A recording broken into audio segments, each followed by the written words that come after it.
Family of Light by Barbara Marciniak. Introduction by the Pleiadians.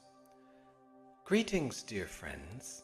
It is our distinct pleasure to partake of your reality once again, and to journey with you for a while on the road to adventure and self-discovery. What journey, you may rightly ask, for it may seem that you are traveling in circles, and the idea of a great adventure in your life is a far cry and distant dream from the daily dogma and relentless burdens of living you face. Nevertheless, allow us to accompany you for a while, as companions offering to entertain you and enliven your step, as we point out the sights and symbols along the way. We are storytellers extraordinaire, or so we've been told, and we too have traveled in seemingly endless circles, so we have much in common. Our destination is the same as yours, for we are you in another version and form of reality, as deeply entrenched and entrapped as you believe yourselves to be. What sort of paradox is this? And who indeed are we, claiming kin to you and yours? And why do we desire to journey with you? Well, these things you must decide for yourselves.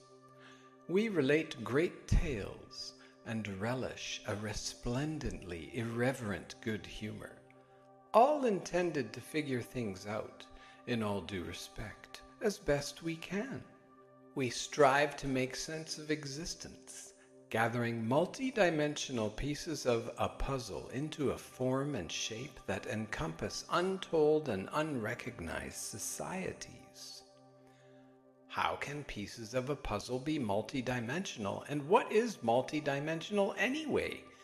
We can hear your questions now, and we guarantee that you will have many more before the journey is complete. So we ask, may we join you and enter your reality by invitation? For it is through your beckoning and with your permission that we spring forth as a part of your life.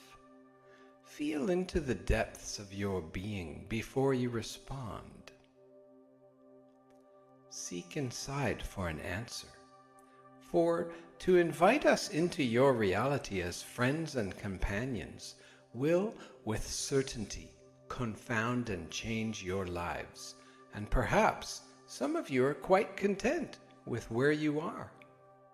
Perhaps you are not really interested in multidimensional realities, and perceive these ideas as vague notions and tidbits of unfounded fiction, fracturing and fragmenting a logic you paid so dearly to achieve.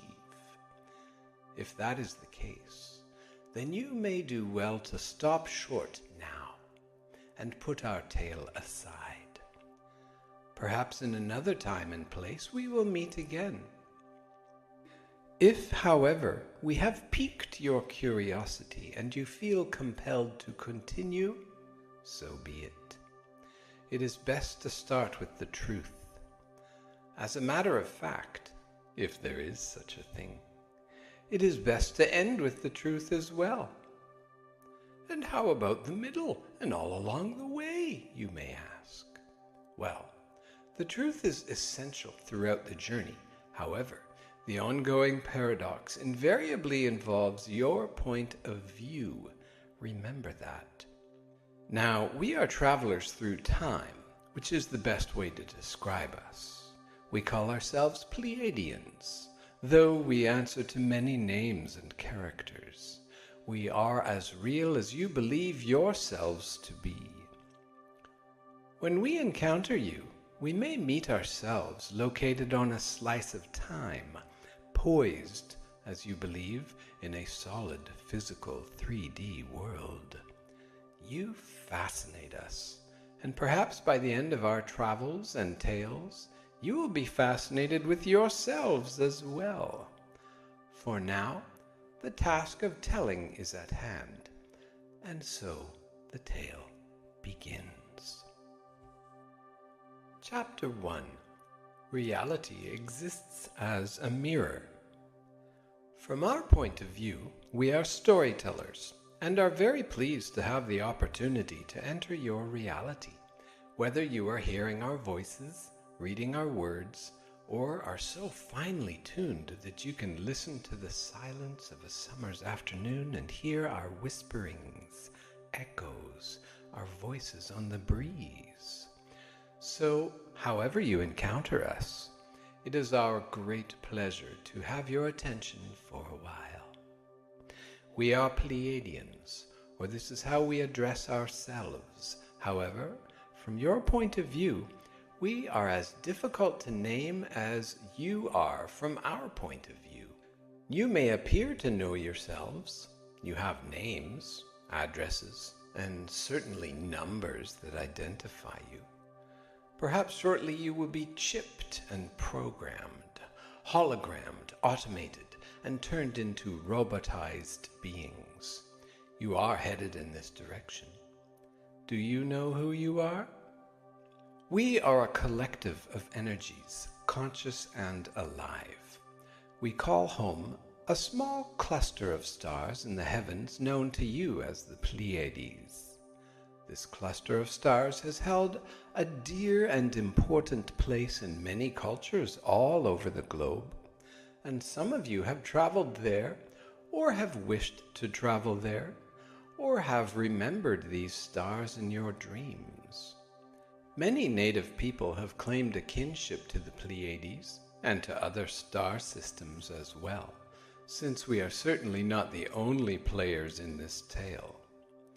We are Pleiadians, and by some are reputed to be similar to you in form. By others, we are reputed to be kin to reptiles, or blue in color, or shapeshifters, changing from one form to another. What is the answer, you may be asking? Well, we certainly find our home outside your world, and yet we are a part of your world. You are kin to us, and as kin, we would like to share our perspective with you. As we view your world, we have the ability to look at time as if it is an ongoing diary, and to pick any point in time and pursue it. This is not such an easy task, you know. There are those who hunt points in time, whose sole ambition is to locate places in time and enter into them. They are, by profession or aspiration, time jumpers, which is a concept that your world, late 20th and early 21st century Earth, is learning to grasp. There is an energy that is coming to your world now in massive waves, in forms that are completely unrecognizable at this time, according to how your visual acuity is tuned. However, your other senses relay that you are living in the most absurd of times. Everything is topsy-turvy. You are in the collapse of your civilization, and this is why, as relatives, multidimensional beings related to you, we are here. Specifically, we want to share with you our perspective of what is occurring on your world. We think of ourselves as teachers and students, comrades and friends, and certainly as renegades. We like to define ourselves as systems busters, and to seek out those in the family of light who are systems busters as well. We are all family of light, and all of you drawn to our words and energy know about family of light. You are one of us, and perhaps have heard our tales and wonder about their origin. We will tell you now about these tales, about what is happening to you. As you live from day to day, you wonder what is happening. Why is everything changing? Why is everybody going berserk? What does this mean? Why are deceit and lies the name of the game? Where is moral integrity? Where is responsibility? Where is reliability? Where is compassion? Where is friendship? Where is love? Where is marriage, partnership? Well, where are they? In a culture that is collapsing, in a culture that is turning itself upside down, these qualities are not there. You live in a time when you are pioneering a new territory, when a massive shift in perception will occur, and when the wealth of an age is upon you. When you gather that wealth, you will discover that what you gather will be your ability to shift your perceptions. This is why we are here at this time. In our aspiration to explore and wonder who we are and why our world is the way it is, we have discovered a way to reach into your world, the world that you call Earth. The world you live in is where a version of your attention is focused. However, there is so much more of you that you have not yet met and explored. Our intention in these most absurd of times is to point out to you that these absurdities have a reason. You are about to shift from a very rigid, linear, restricted, and controlled way of living and expressing yourselves into an opening of perception, like a fan spreading open to greater expression and function. Our intention is to jiggle your consciousness. You are much more than you have ever been told. Even to those of you who have studied widely, considering yourselves adepts in the areas of mysticism, spirituality, shamanism, and the occult, we still say to keep your innocence, your humility, your respect, your reverence, and your purpose for living always available to expand. Without those attributes, and with all you must now know, you will be blinded by your own light and closed off. This is, of course, the test that the absurdity of the times creates for all of humanity. Will you be able to shift your perceptions? Look at the various areas of life where it appears that your freedoms are becoming very restricted. You cannot freely express yourself or voice your opinions, and you must follow like sheep, doing what you are told. Money means nothing anymore. Automobiles are thousands and thousands and thousands of dollars. Everything is priced outrageously high, from education to communication. Your homes are threatened.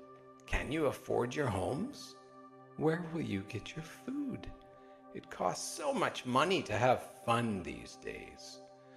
Children no longer play with sticks and stones or mud because they are afraid of the earth. You are told there are diseases everywhere, and so you have become terrified of your body, which has become rigid and closed down. Your relationships with friends, family, and loved ones are falling apart. The understanding of sexuality is at its darkest hour. The misuse of sexual energy by way of perversion and occult power through sexual abuse has become rampantly open now and is understood as a tool of the ruling class, whether they are popes, priests, or presidents. Perhaps pharaohs and patriarchs and a number of other P's can be included in that category as well.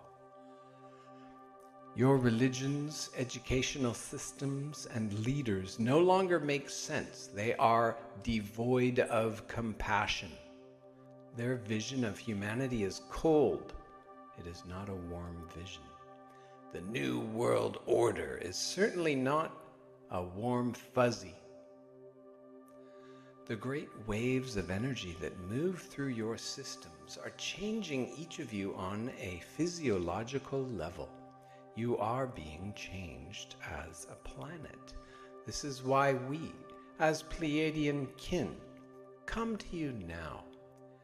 As we sought to know more about ourselves, we found avenues to meet you. We began to understand that by meeting and working with you and placing a wedge of energy and attention into your world, we could understand ourselves. If there is anything we have learned in our journey through existence, it is certainly that reality exists as a mirror. Some of you will say, "Ah, yes, we know that. We have heard it before in many terms. What you put out is what you get back. Thought creates. You create your own reality." At this point, this is a very deep and important concept to grasp, for it is truly one of the greatest continuing laws of existence. We knew that if reality always mirrored itself, and if your portal of Earth drew us, there must be something here. Over the last 10 years in your time, we have been learning about you, teaching you, coming into your world and disseminating information that would assist you at a very crucial point in your development, where your civilization collapses. You may ask yourself, why, pray tell, is this happening? And some of you may deny this and say, civilization is not collapsing. Look, I have a bigger car, more money, perfumes and leather shoes, cashmere sweaters, trips all around the world, more than ever before. Oh, that is true. Some people are sitting in the lap of luxury at this time. If you were to open your eyes and take a look around, you would see very few who live this way. The vast majority of people in your world have signed up for a struggle. By this we mean that they believe what they are told. They attend school, listen to their parents, or whatever authority is extending its truth and saying, "This is how it is." Although there are many reasons for such compliance, this is a characteristic of humanity, or at least one that has occurred for a long period of time. And yet, if no one has told you, dear humans, you are some of the most powerful forces tucked away in the universe's secret caches. We do not say this to get you all stirred up, and certainly not to expand your egos. When you are powerful, you can destroy yourselves as easily as you can create universes. The reason we are here addressing the subject of the absurdity of your times and the fall of your civilization is because you are taking power and destroying yourselves rather than creating universes. Many forms of life know about this power because the universe is vast and the galaxy is abuzz with consciousness. Many of you know that you are connected to star systems that hold intelligent life, and that on all the planets of your solar system, intelligent life exists in some form or another. Your solar system is not what it appears to be. The planets, as orbs of energy, exist within a particular relationship to one another, and they are planned in the same way you plan your automobiles. You do not randomly throw things together and then expect them to take you from one place to another. You have developed an understanding of certain principles and built an expanded science around the process, a science that appears to work because you believe in it. You have designed it because you are powerful creators. However, if you stick to that one science, you may miss another science, and then another, and another, and another, for there is certainly more than one science. Reality is a mirror, and anything you decide to create can work if you believe in your power and have a few tricks up your sleeve. Our intention is to offer you a few tricks of the trade, a few lessons in living so that you can move through these most tumultuous times. As family of light, you are systems busters who travel through time, entering systems in need of change. You go in and facilitate the collapse of systems because you carry light. Now we ask you to question light, to ask where it comes from. How many shapes does it have? What does it do besides light your homes and streets? When light changes shape or color, when it flashes across the sky, does it shift your consciousness?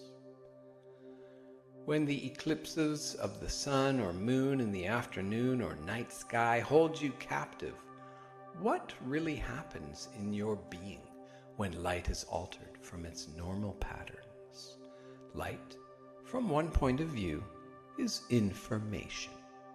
As we share our light with you, we will engage in a mind-to-mind exchange to extend your field of perception, to explore the corridors of time through your DNA, in order for you to remember the real history of your planet and yourselves.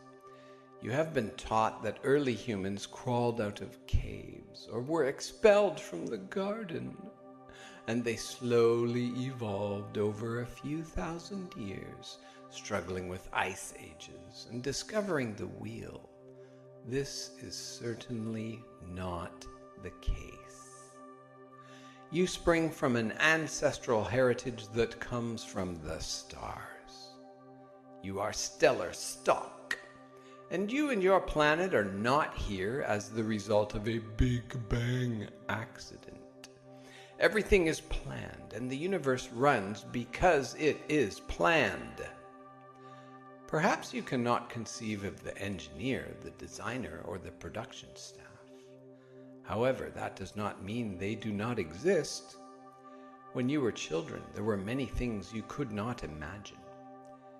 Even now, as you fledgling adults are reaching for more, there are all kinds of stellar punctuation marks occurring in the heavens which you cannot imagine, altering your consciousness month by month as you move into the 21st century and beyond.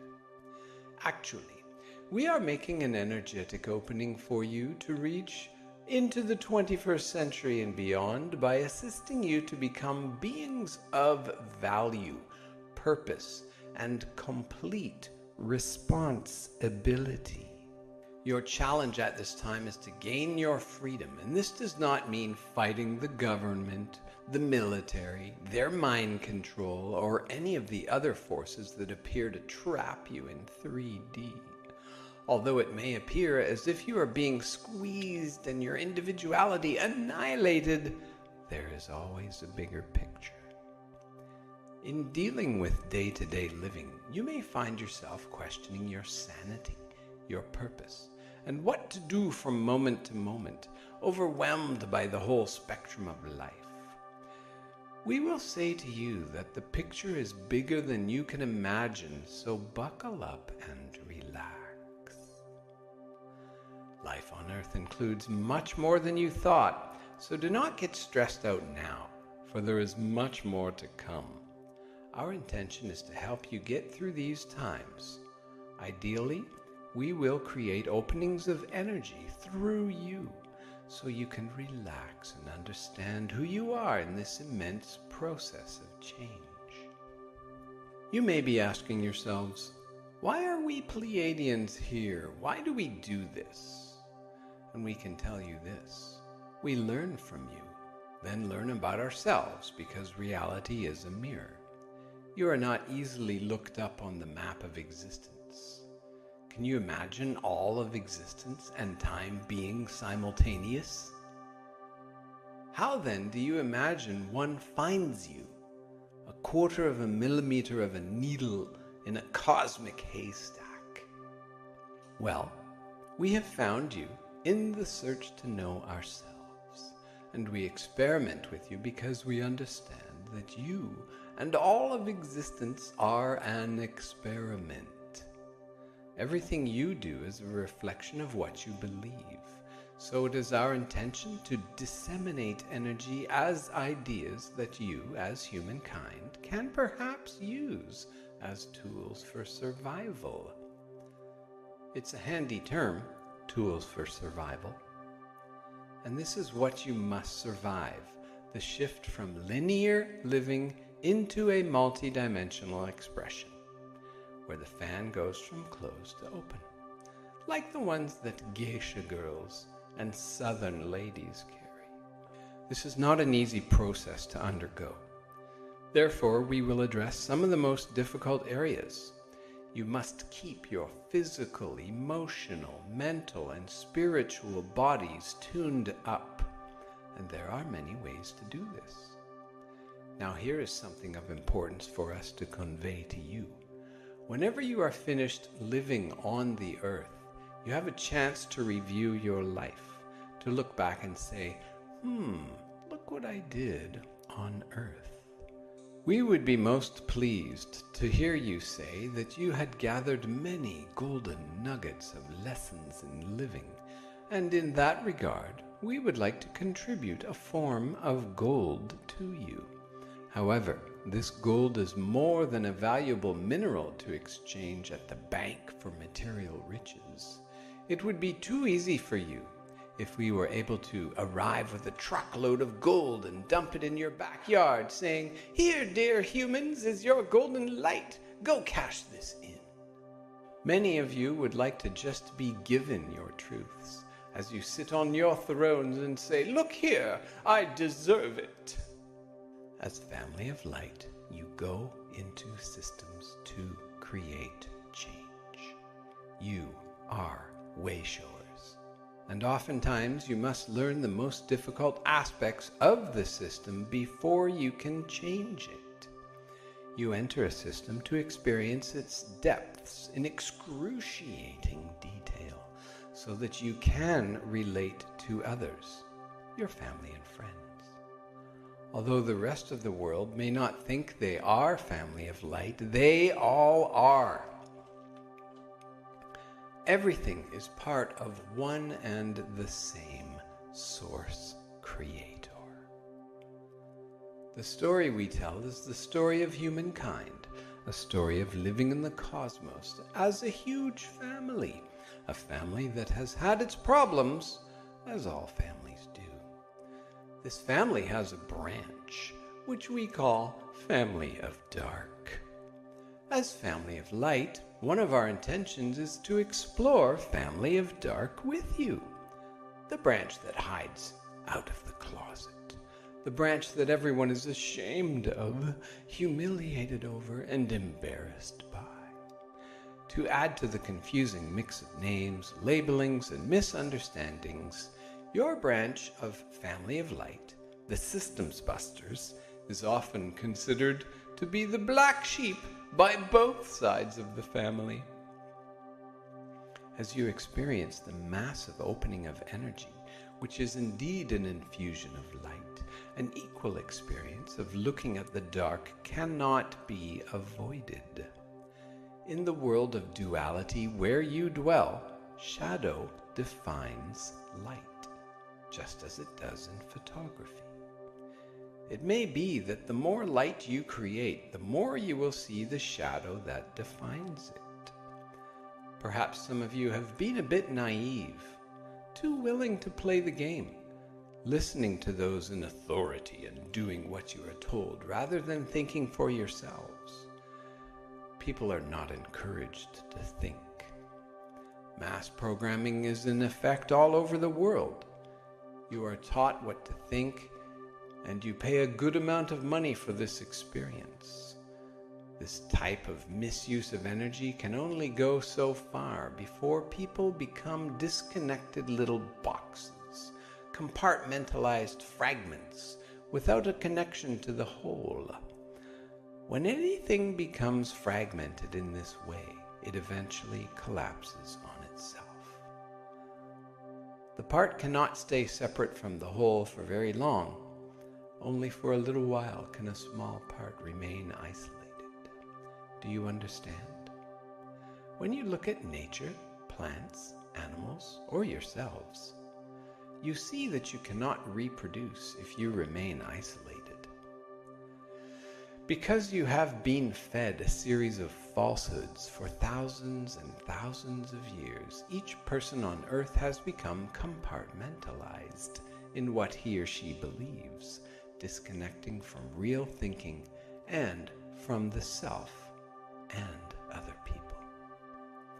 At the foundation of your worldview is the idea of separation, which is not necessarily the wisest of founding principles. As light and cosmic energy arrive to affect your planet, this founding principle will begin to collapse like an ancient infrastructure built in an improper place. Structures can be viewed from the future, so as to consider the generations to come. Your ancients built structures on the planet in this way that have lasted far longer than your modern buildings will, because they had a broader understanding of the cosmos. They were in contact with the heavens as well as with the earth, and they were motivated by the idea that everything is alive. They considered ether, representing spirit and the invisible realms, as a fifth element in addition to earth, air, fire, and water. We use this invisible realm to come from the Pleiades to speak to you, to electrify you, to have fun with you, to learn from you, and to transmit an energy that is yours back to you. When we look at your world from our point of view, you exist as if on a page in a book. In many ways, we look you up, knowing what comes before and what goes after you. Living on the page, you have no idea in most cases of this broader perspective. You believe you know what happened before your time. However, you do not have the full, juicy version.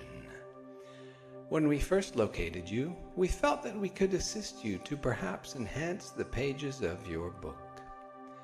Now, there are beings who exist within a very limited mode of thought, who feel that when they write a book on existence, the book must stay fixed forever.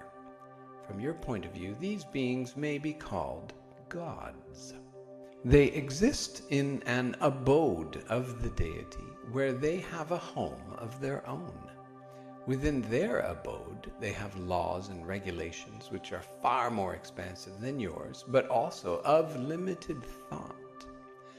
This is how you became confused and surrendered your thinking in the first place.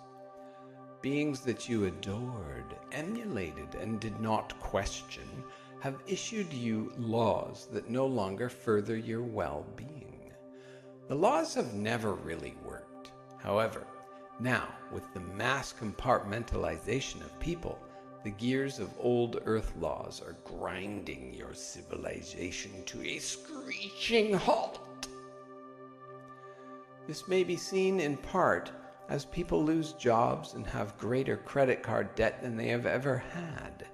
In the process of moving faster and faster to expand yourselves and accommodate the shift in energy, you are losing touch with practical living and common sense.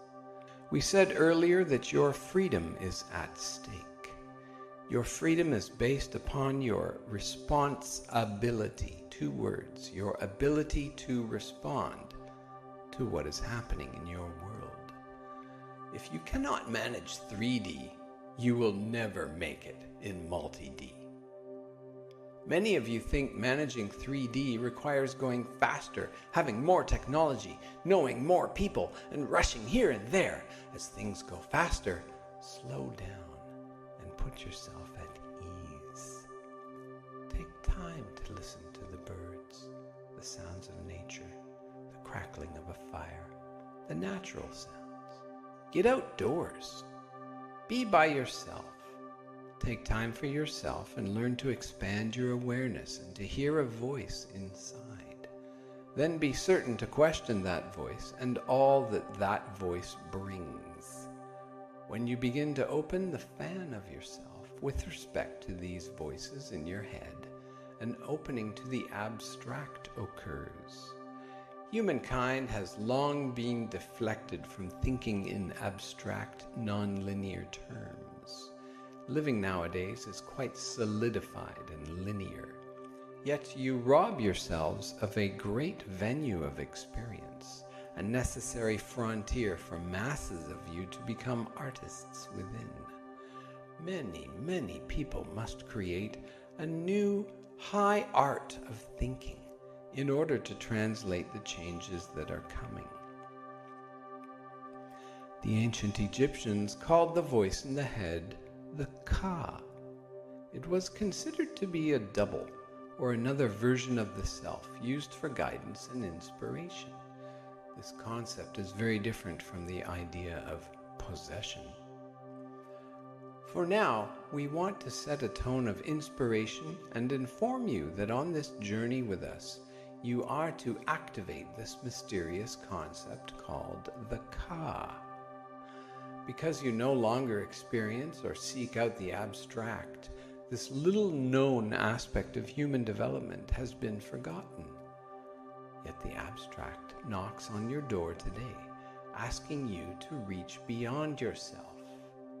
In many ways, the internet mirrors the link-up of your inner psychic highways and byways. Reach for guidance. Reach for your inheritance, because this voice, the Ka, this inspiration, is yours. You must learn to claim your inheritance in this most absurd of times. The Ka will help you to shift between linear and multidimensional living. It is an important key to knowing yourself, an essential tool for survival. Do not forget it. As your system collapses and familiar comforts disappear very rapidly in the next few years, there will be an equal amount of opportunities and reappearances. A force of psychic, spiritual energy will explode, creating many rapid changes on a planetary scale. These changes will herald a new way of thinking and perceiving, where you will link up as one humanity. For a while, it will look like the link-ups are happening on the internet, where up to a certain point in time, it will appear that you are more and more electronically linked. However, because of unknown plans, great energy surges and geophysical earth changes that are occurring at a rapid rate, your electronic grids will eventually break down. Many of you will find yourselves in the situation of here today, gone tomorrow. Will there be electricity? Will there even be food and water? As time goes by, some of you will have 1 or 2 week bouts without a ready supply of food, electricity, or water. Changes may then begin to accelerate. Everything you do now, every day, in every moment, counts. You have been told that life is an accident and holds no meaning. We are telling you the exact opposite. The big engineer in the sky makes everything work. Otherwise, life comes to a screeching halt. And if and when that happens, it just means an overhaul is taking place. This is what is happening in your world. You are getting an overhaul, which does not imply that everyone's life will come to a halt. It means that whomever or whatever you have placed in positions of authority, be they governments, religious leaders, educational systems, kings, priests, popes, or presidents, their power will now be questioned. This is a time when power will return to the people. You will have to claim for yourself attributes that few know about. Remember, in the cosmic stories, you are seen as extraordinarily powerful beings, as creations of the gods. You are the ace up their sleeve, created genetically eons ago and stored away, tucked away for that just-in-case time. And in many ways you have been secreted in the corridors of time.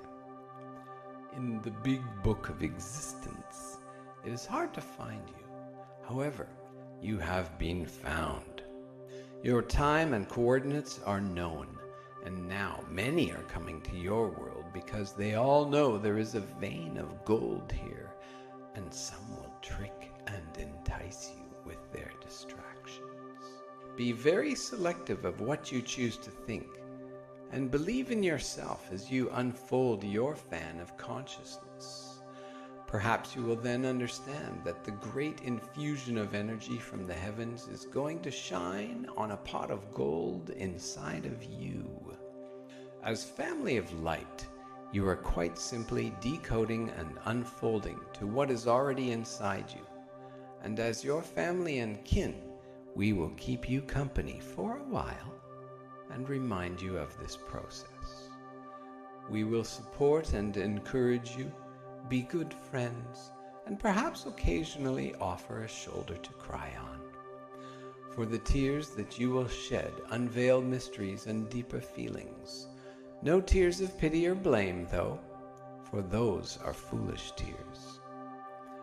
The unveiling tears are healing, and you may experience them again and again as you read our words and experience life. Hold no shame over these tears, because they help melt away the rigid control that has kept you from thinking and understanding who you really are.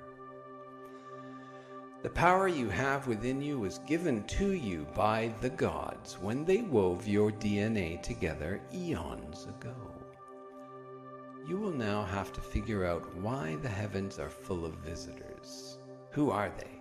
Are they the creator gods?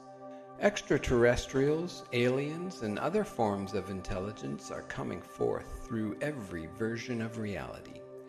You are going to live with this experience, although the idea that other forms of intelligence can readily appear anywhere at any time will totally shatter your linear worldview. Remember, your linear world is based on a calendar, one that is not very old. And even an ancient calendar like the Mayas is still a time construct. Time is actually organized and considered around a theme, which is set into motion and then remains consistent enough to create a thought form that maps it and makes a virtual reality. Time is elastic, and your experience of time is certainly not the same as the time we Pleiadians experience. We can scan the book of time and travel through time by picking coordinates, time jumping. You must understand this concept, then learn to become a time jumper, first in your mind, then literally. The corridors open. And it is important to understand that every lesson and experience in day-to-day living is to help the decoding of yourself as a galactic resident, and, most important, as a human being. At this time, your most important task is to live. Do you understand? To want to live and to create a continuity in living will be in itself a challenge, for the more you live and are open to knowing many things, the more you are going to find out. This wave of energy is waking you up physically, triggering a perceptual shift which makes you aware of so much more on many different levels. One of the greatest challenges you face is to understand how the mind works. We said that we will convey thought to you, mind to mind. You are, of course, telepathically expanding. Many people are very good at it, while some people cannot imagine it ever working. Yet you are born with this ability, all of you. If you cultivated it, you would be far more astute than you believe yourselves to be. Then again, if you were far more astute, you would not be as manageable. Much is kept from you and held in secret as higher knowledge. Your ability to heal, to use your mind to create what you want, to send and receive messages, to see pictures or read energy fields. These are your innate abilities. if you claim these powers, then the few who live in wealth and are in charge will have a very difficult time managing you. How could they if you were free, unencumbered by shoulds, sins, and limitations? As we have said, the abode of the deity is the home of limited thinking. The deity, or that which you worship, always gives you limited thinking so you can be managed. The gods cavorted in the heavens, gallivanted around the universe, came to earth to mate with the daughters and sons of humans, and then they left. Your literature is full of these stories. They left their kin, their progeny, and their bloodline behind to rule. Their children did not necessarily relate to you humans, so they set up priesthoods and militaries to control you and make you obey. During the feudal times of the Dark Ages, humans were locked in many limiting forms, and you still are today, although the forms that lock you in are invisible. You are not tried by inquisitions, nor are you pilloried or burned at the stake. A very subversive way exists in which you are controlled, very covert. So covert that it is unrecognizable by a large majority of those who are quite happy to be told what to think. Now, this is going to be very disturbing and hard for some people to integrate, yet it is one of your greatest opportunities. Some of the darkest challenges, the most difficult lessons, hold the greatest gems of light. Mind control will first be understood on your planet from the negative side, from a very dark avenue.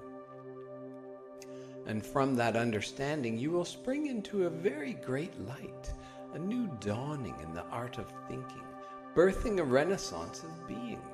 Many people will come forward and speak the truth about how the human mind is being manipulated. You may then begin to understand how the gods have played the same game over and over again.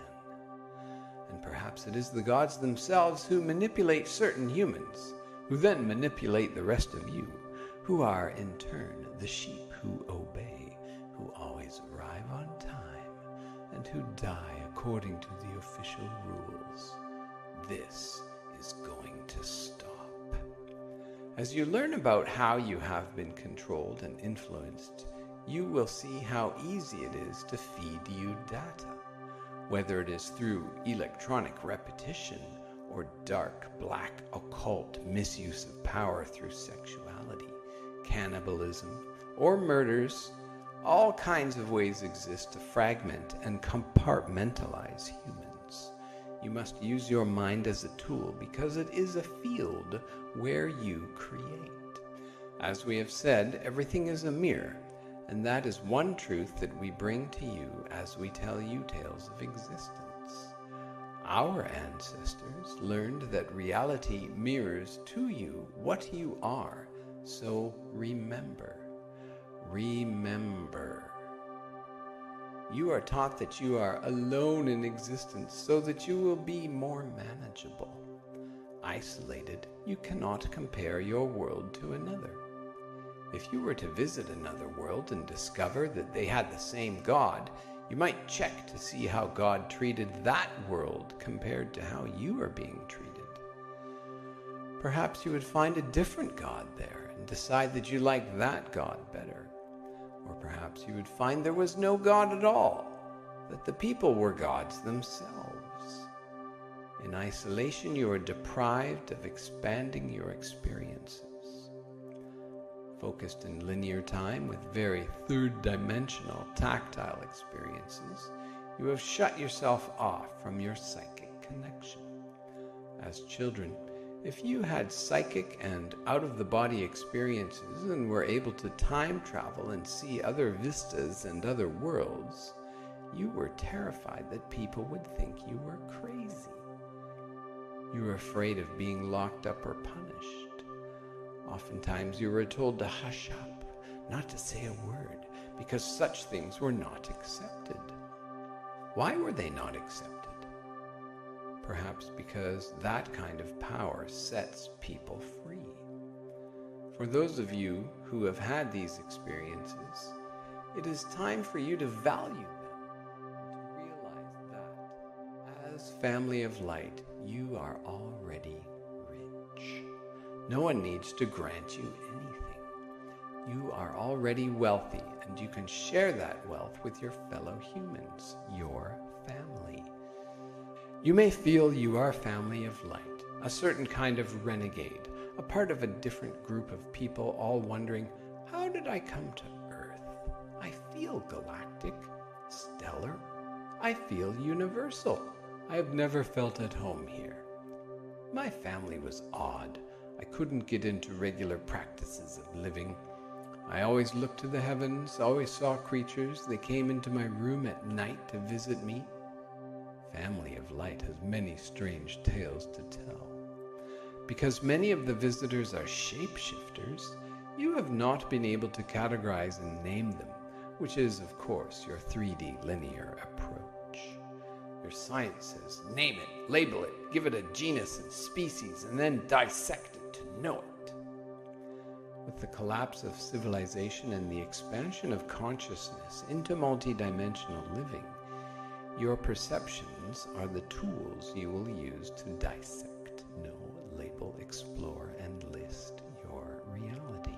Your perceptions are derived from your feelings and your ability to be yourself, to own and trust yourself, and to say what you feel, even when it may be diametrically opposed to everyone else's opinions. You may be called the devil incarnate. You may feel like cow pies are being thrown at you. Sometimes that is part of being true to yourself, but as humans, you have given this up. As we see it, if Family of Light is now here on Earth claiming a home, then you are certainly going to electrify the whole planet with new energy. One day everyone will be thinking, in one way or another, that they are all family of light. Even your scientists will agree that matter is simply trapped light, which suggests that you are all family of light and are all related to family of dark. We will make certain, as we explore our stories, that we tell the reason why dark does what it does, and why family of light may disguise itself as dark, or dark may disguise itself as light. Perhaps as we speak of mind control, you may say, oh, it must be family of dark that is doing mind control to humans. Who else would do this? It could not be family of light, could it? Now remember, we are asking you to question light. Who owns light? Where does it come from? How was it generated? What kind is it? What color? What flavor? What does it do? What temperature is it? How does it make you feel? Our stories are really about healing because this is what you are here to do as family of light. Some of you think that you are stellar visitors here to educate others, to raise their vibration, and to say, here's your system, it's collapsing, here are some new ideas, and then we are out of here. For a while, Family of Light has done the disappearing act, its members jumping from one place to another, often so involved in their assignments that they forget to live. Well, Family of Light, because you have been so involved in your assignments, we are here to remind you at this time to live like you have never lived before. In living, you can fully, in living, you truly fulfill your assignment, because in living, there is doing, creating, and then experiencing what you create, receiving the richness. Unlike the farmer in the garden who grows fine produce and then picks, prepares, and cooks the crop, and then sits down at a magnificent feast to enjoy the fruits of that labor, you, as Family of Light, have forgotten to sit down often enough and feast. You are are so busy doing and creating that you are forgetting the wealth of living, of being in the now, the ultimate richness of being alive. It is this richness we want to remind you that you are missing. Many of the lessons, the tasks and challenges you are now experiencing in day-to-day life, in your body, in your relationships, in dealing with the world, are about finding the value in living. What do you value? What is important? What is character? What do morals mean to you? What is integrity? Much of what we explore will be about your integrity, your responsibility, and how they are tied into your freedom as your world goes belly up in these most absurd of times.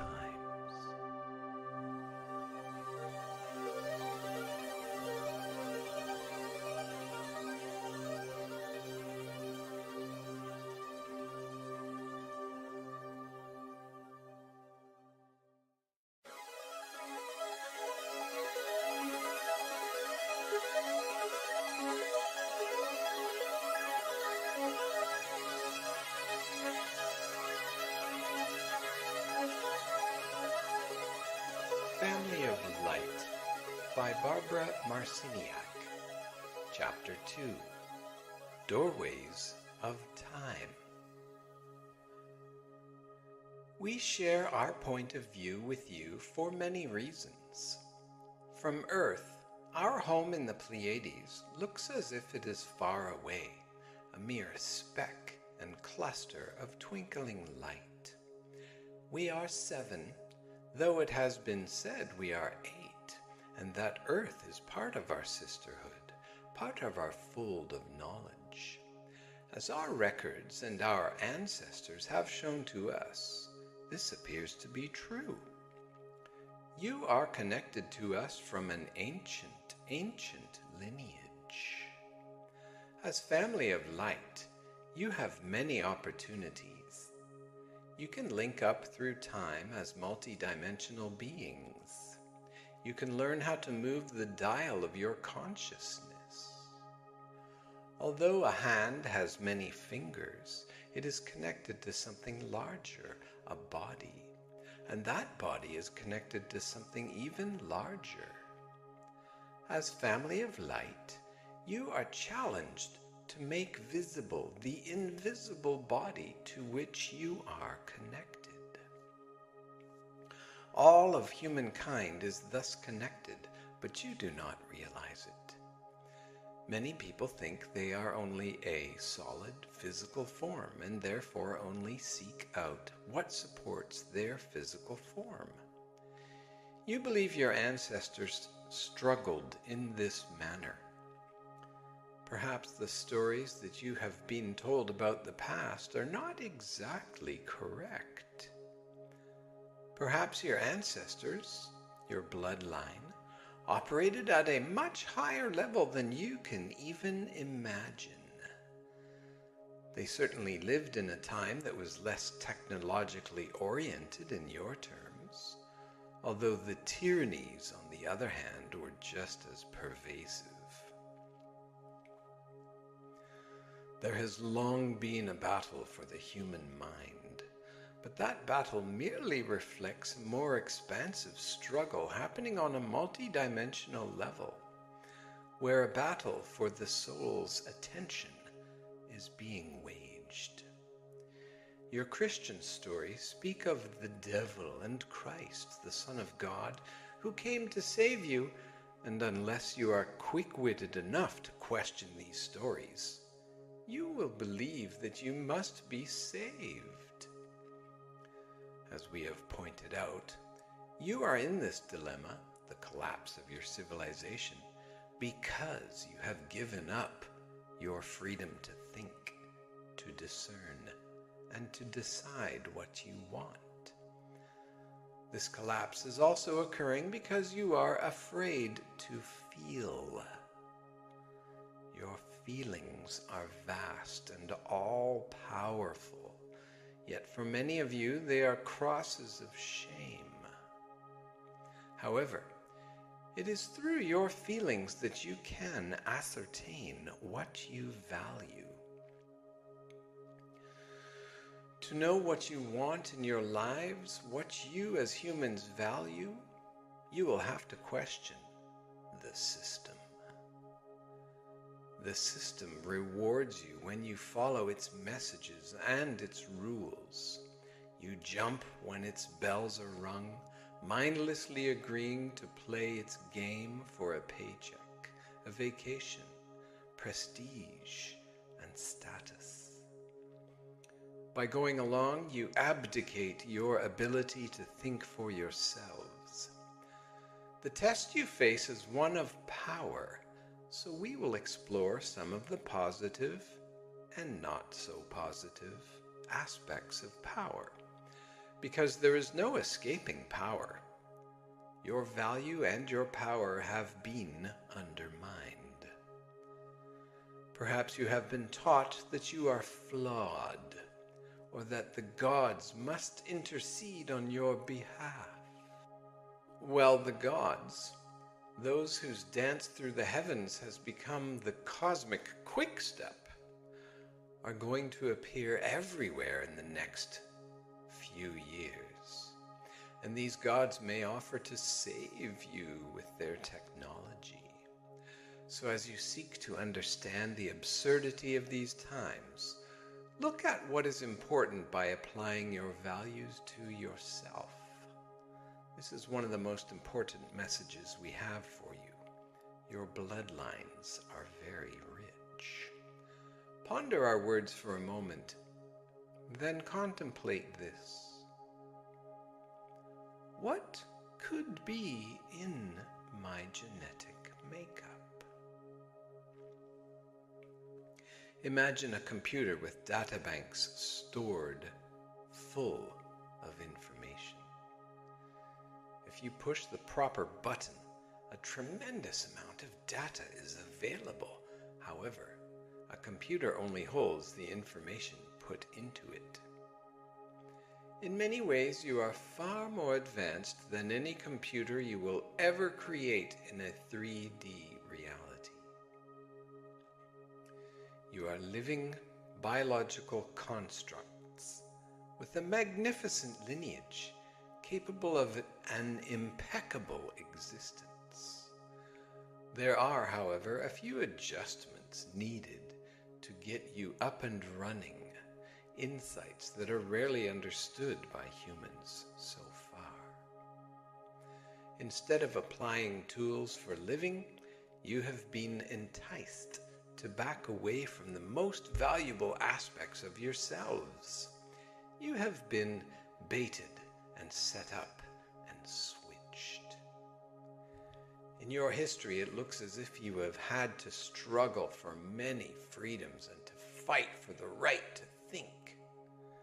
Actually, much of the tyranny that has existed in your Western world was designed to control the dissemination of information. And some of the greatest suppressors of knowledge have been the religious organizations of your world. In order to stay in power, they approved the seizure of lands, monies, lives, and literature. Thousands and thousands and thousands and thousands of people were burned at the stake, and many great libraries of knowledge were also burned in order to wipe out the mysteries. What were the mysteries that religious organizations, seeking to maintain their power, were so eager to wipe out? Why is your history so full of crusaders and missionaries traveling all over the world? Were they sent to save the heathen, as you have been told? Perhaps there are more interesting and truthful stories hidden behind those campaigns. The energy we bring allows us to pass through the pages of time that transpire before and after your now.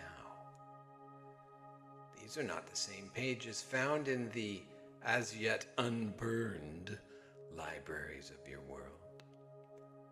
The literature still available there holds hardly a thread of the truth. It holds only what the victors wanted you to know, what those in power want you to believe.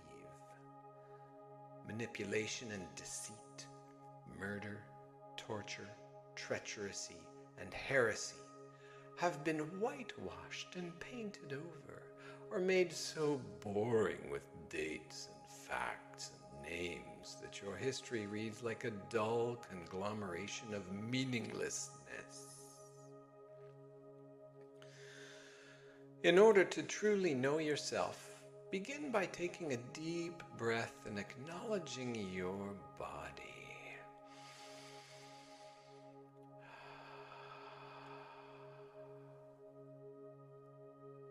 Be who you are, and you will discover that you are very much alive and are here to live. Now stretch your imagination to see your ancestors, your parents, your grandparents, your great-grandparents, your great-great-grandparents, and so on and back and back and back through time. We dare you to find the end of your bloodline. If you found an end to your line, you could not be, could you? And as you consider your lineage, imagine your ancestral blood and the genetic codes stored in your body at this very moment. The genes that we maintain are so valuable. Over time, what has passed through your genes? How far back through time can you reach in your mind? As we convey our energy to you and your world, can you imagine that we have a book and that you can access that book? Use your imagination and allow yourself to experience the true multidimensionalness of your being as you listen to our words and simultaneously watch realities unfold from the core of your being. Our voice comes from many directions and places and speaks to your multidimensional selves. We offer you tidbits of knowledge, truths to entice you along, so you can begin to weave your memories together and know what has transpired on Earth, because you remember being here. All of your training during the last few thousand years does not exactly assist you in that endeavor.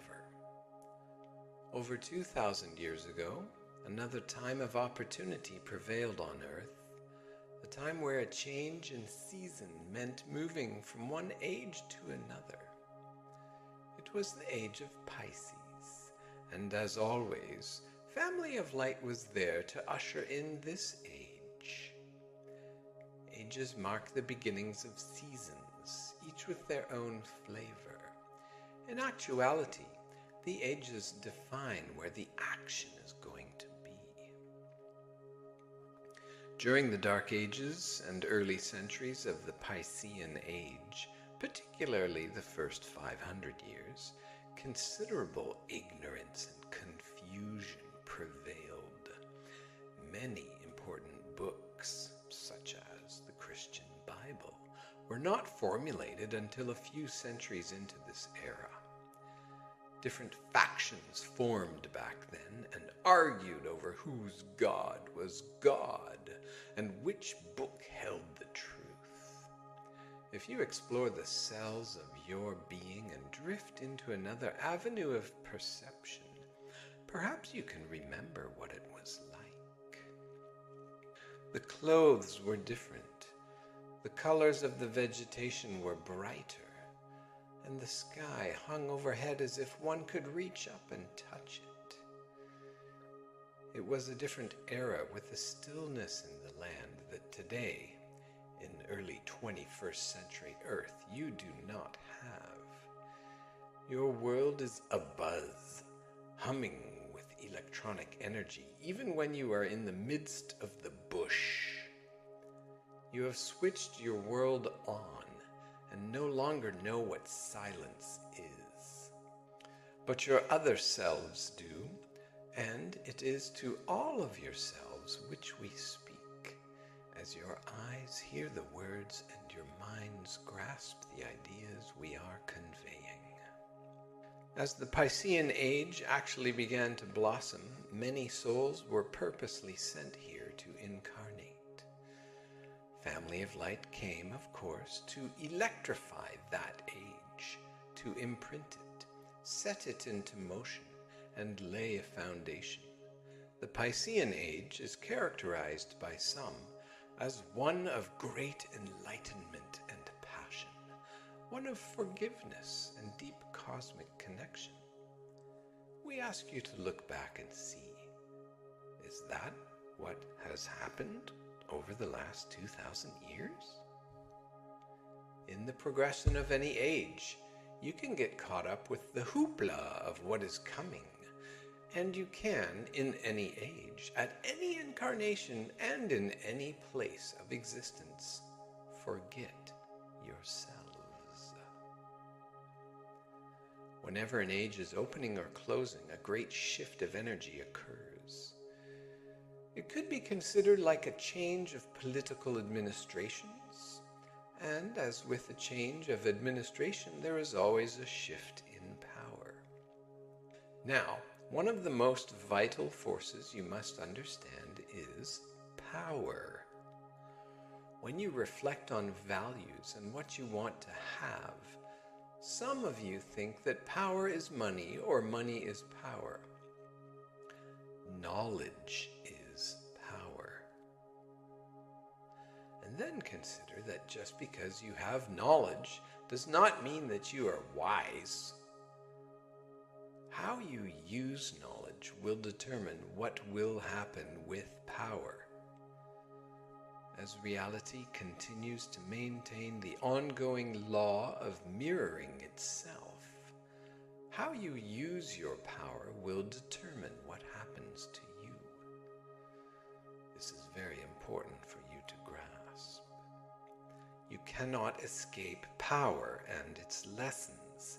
As a matter of fact, everything being directed at you today is meant to make you feel powerless, to have you believe you have not one iota of power. And this belief, stored in the cells of your being, was imprinted thousands of years ago. When the Piscean age was beginning, many beings incarnated who had a quickening of abilities, and the rest of humankind seemed to marvel over them. These beings, both men and women, could heal people instantaneously because they understood cosmic laws. In those days, the telegraph, telephone, television, or telecomputer did not exist. There was no device to quickly tell others what was happening. The tele system was word of mouth from one person to another. People did not travel far in those days, and few could read or write. Those with quickened abilities sprang up everywhere. They were healers and could perform miraculous feats, and so the land was abuzz for a few hundred years with this opening of energy.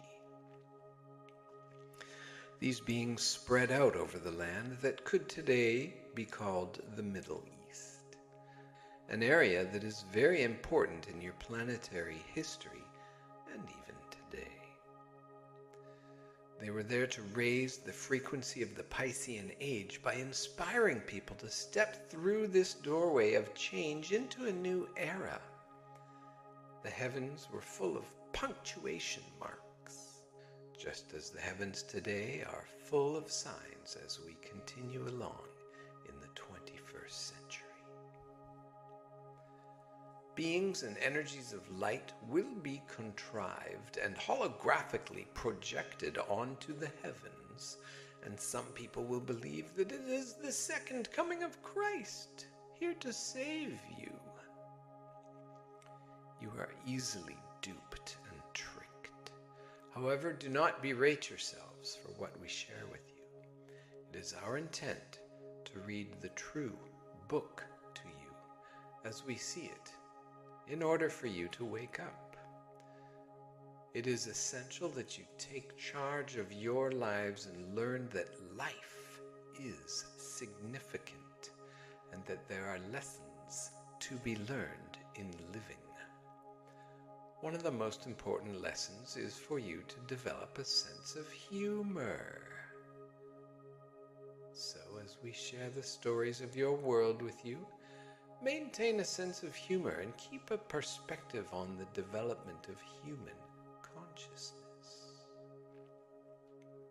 You are a consciousness that incarnates again and again, yet you now live as if your lives were meaningless struggles with disease, sickness, starvation, and war. And what about love? You have all been touched by love at least once in your lives, and many of you come here over and over again just to experience love. When you find what is important to you and what is worth accruing and list your values, we ask you to reflect for a moment. How important is love? Love comes in many flavors and experiences. Love is the heart opening through an energetic connection between electrical fields that unites people, touching you in a way that never leaves you. As we look at the true book of Earth, we see over and over again that what moves you forward is this invisible force, this frequency that is called love. However, some of you believe you are here to experience, to learn, to gather data, and to have a good time. And the importance of love is news to you. There is nothing wrong with these assumptions, yet understanding the frequency of love is your ultimate lesson in living. To manifest it, all you have to do is feel love. However, you think it is the hardest thing for you to do. Yet each of you comes here for love, because nowhere else in existence is love as varied and rich, as unbounded, untethered, and unique as here on the fringes of the Milky Way galaxy on what we call the Library of Earth. So we ask you once again to consider what is in your genetic makeup. We refer to your world as the Library of Earth because libraries store information.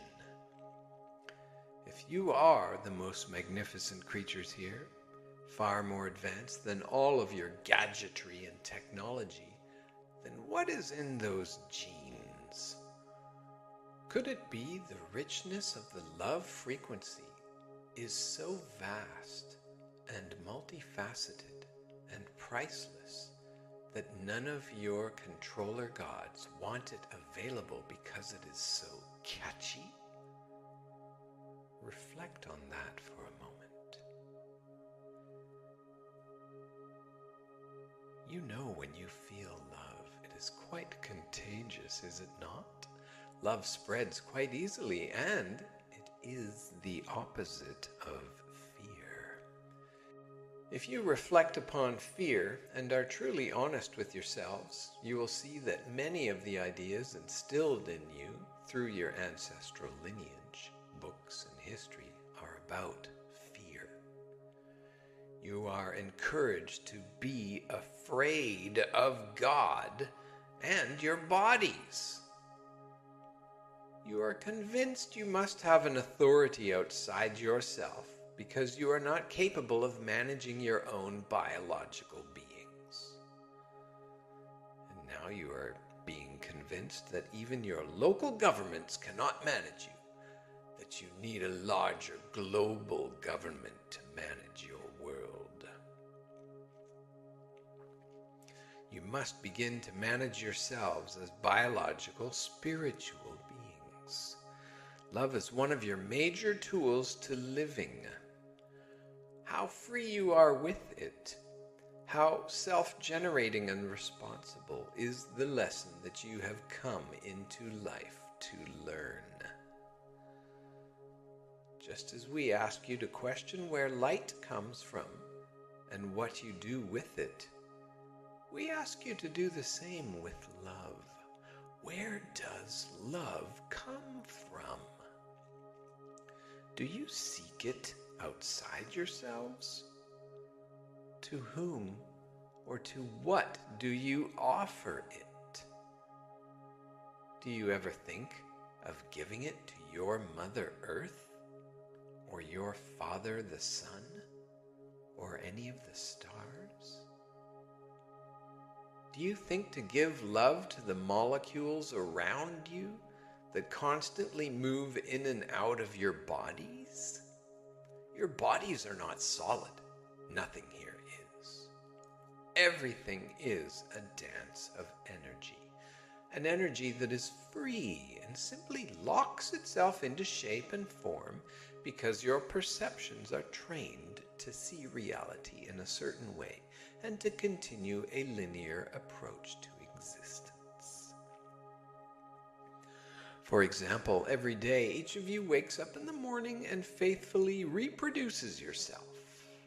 You usually meet you in the bathroom mirror. You expect to see yourself because so much of reality is built on old expectations, conditioning, and training of the mind.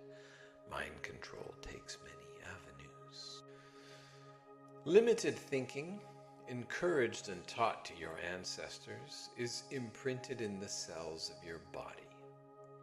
Your ancestors' responses to these teachings over thousands of years and to the times in which they lived, their reactions to violence, laws, and authority, were imprinted in their bodies in the course of daily living. Everything you deal with in daily living is recorded and stored in your physical body. And just because you do not consciously remember your experiences does not mean the cells of your body forget. Memories and responses to living are passed through your genes from one generation to another.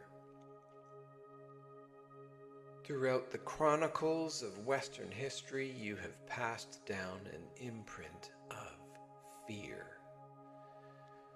When Family of Light incarnated over 2,000 years ago, they were adepts of light and love, capable of many miraculous feats, and those in authority felt threatened by them. They did not want these teachings brought to the masses, and so there were many opposing factions from the beginning. Some people attribute this awakening of consciousness to the birth of Christianity because of the stories about the character that you know as Jesus the Christ. He is indeed a composite character, compiled and designed over many, many years. In actuality, these are stories about Family of Light, who came to the planet to bring truth, to challenge the system, and to disrupt a tyranny at that time when there was a potential for great change. The character of Jesus was created to attribute these spectacular powers to one supernatural being. Imagine what could have happened with the knowledge of self-healing and with the idea that, as you think, so shall it be. If people had started implementing those practices very quickly on a wide scale, what would have happened? Certainly the Roman Empire did not want subjects more powerful than their rulers. The Roman Empire was the Piscean version of the New World Order, a karmic parallel of the Aquarian Age. Both orders, old and new, offer the possibility for a domineering, world-conquering force. When you manage people, you must first convince them that they need managing. So you create the problems and then let the people cry for solutions. Fear is distributed throughout the land, not love, which was the message of Family of Light.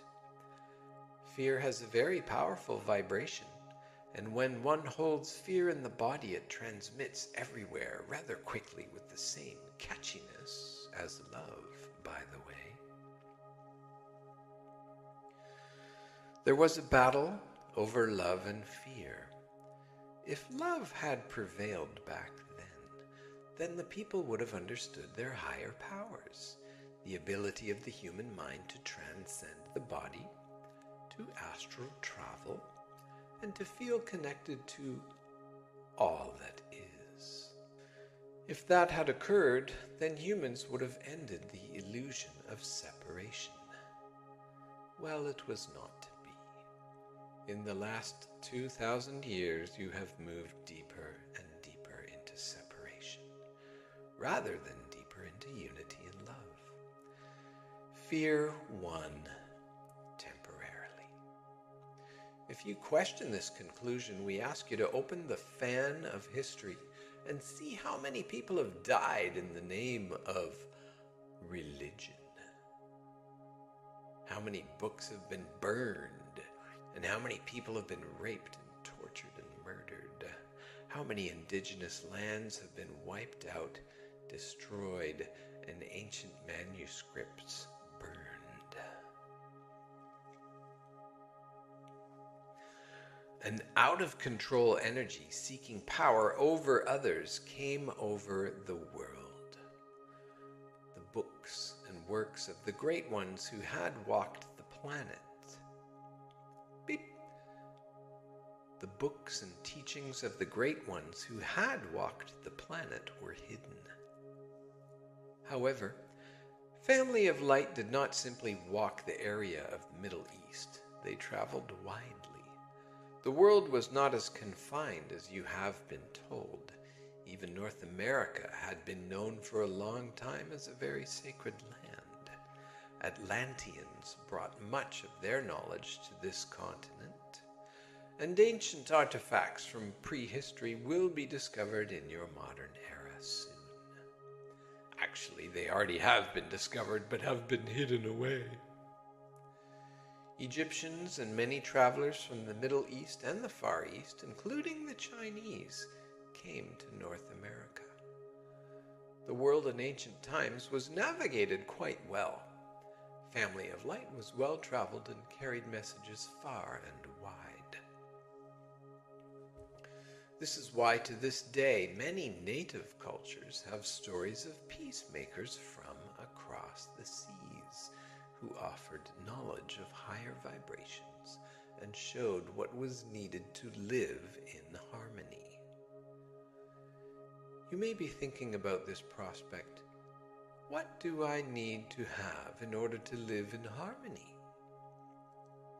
It seems you require money in the bank, an automobile, clothes and a roof over your head. It's true, your world is designed in this way at this time. However, many of the things you count on today will be gone tomorrow, especially if you are not living in sync with cosmic law. If you already know that your thoughts affect everything, and that you create your own reality, then rest assured that your version of reality will not simply disappear.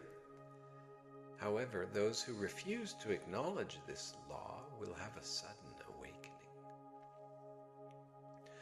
To seek an authority outside yourself is to dance in the abode of the deity, where limited thinking is the name of the game. As you experience everything being turned upside down, an opportunity is at hand to reprioritize your life. There is a strength inside you derived from your awakening to your own value, to what you are worth. Beep. There is a great and deep strength inside you, derived from your awakening to your own value, to what you are worth.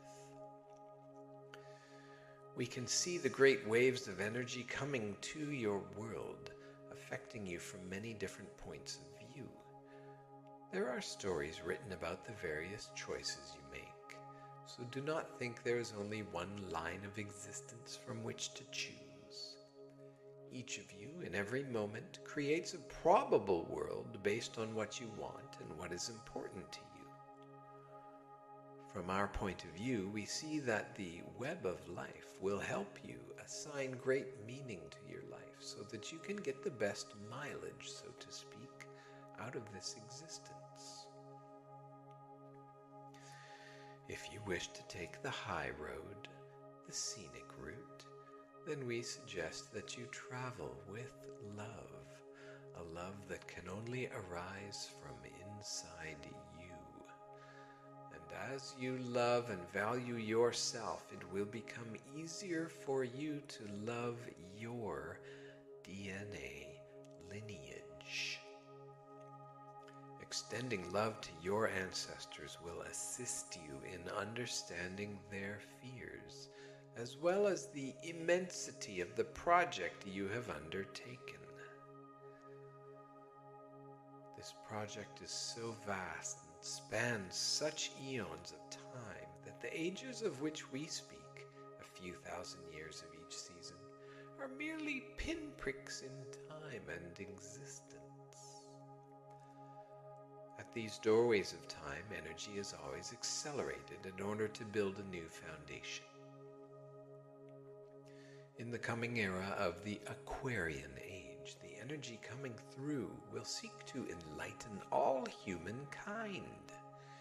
In order for this to occur, you must understand the depth of your past, your karma, and the lessons in living of the Piscean Age that you are about to conclude. You must make sense of the last 2,000 years and spread the awareness to all of humanity. A veil has been laid like a thick and heavy fog over your consciousness for many reasons. When you were born, most of you immediately felt the struggle of living. Throughout your childhoods, you strove to make sense of life. However, you were told that life had no point or purpose, and you were filled with fear. In school, you had to memorize facts and data. In school, you had to memorize countless facts and data that did not link up to anything, reinforcing the ancient, limited thinking of separateness and pointlessness. Everything was separate, nothing was significant, everything was an accident, and violence was everywhere. Most of your ancestors were encoded with these ideas, and yet there were always renegades.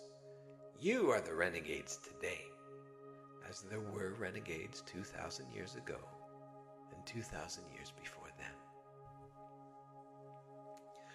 There are always those who do not buy the stories in the history books.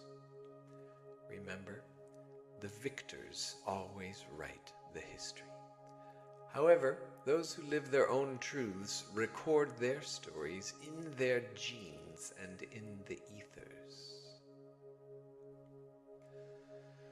One of the most transformative forces in your world is feminine energy, recognized as the mother and the goddess, which is deeply associated with love. The feminine principle brings life into being and has been the nurturing force on your globe for a long time.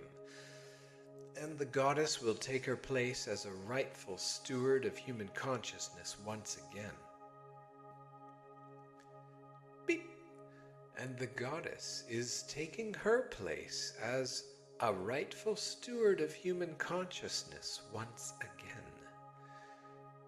Today, your world lacks an understanding of the goddess energy, which is a reflection of the lack of power of women and the lack of value that men and women have for women. A woman is the bringer of life.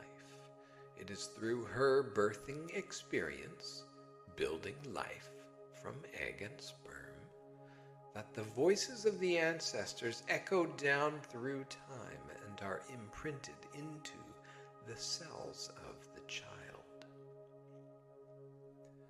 To the old pagan worshippers, the goddess energy was quite prevalent in the days of enlightenment 2,000 years ago. They still maintained a goddess-focused culture, although it was receding more and more from the consciousness of humankind at that time. The goddess culture understood abstract thinking, personal cycles, experiences, and their views of time were cyclical rather than linear. The demise of goddess knowledge and the rise in power of the male vibration in the last 2,000 years are what led to linear thinking, reinforcing the concept that nothing is really connected. The goddess culture understood the power of birth, that everything is alive and significant. Plants, animals, and the elements of earth, air, fire, water, and ether. The people understood that the invisible ether was filled with spirits and with energy. Modern eyes are not trained to perceive the ether. A long time ago, your genetic structure was set a certain way, and your biology was arranged so that you would conform to prescribed patterns of behavior. This story goes back to ancient times. You can be telepathically influenced, and energies from your creators can be sent to you as frequencies, as literally beep.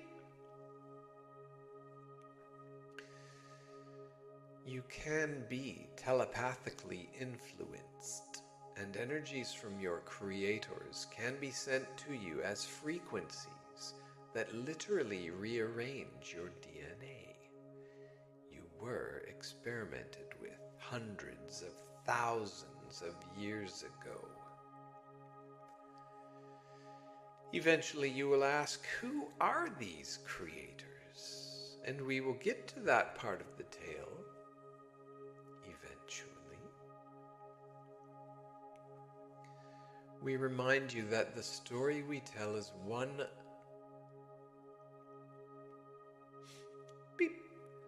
We remind you that the stories we tell is one you unfold in yourselves as it is beep.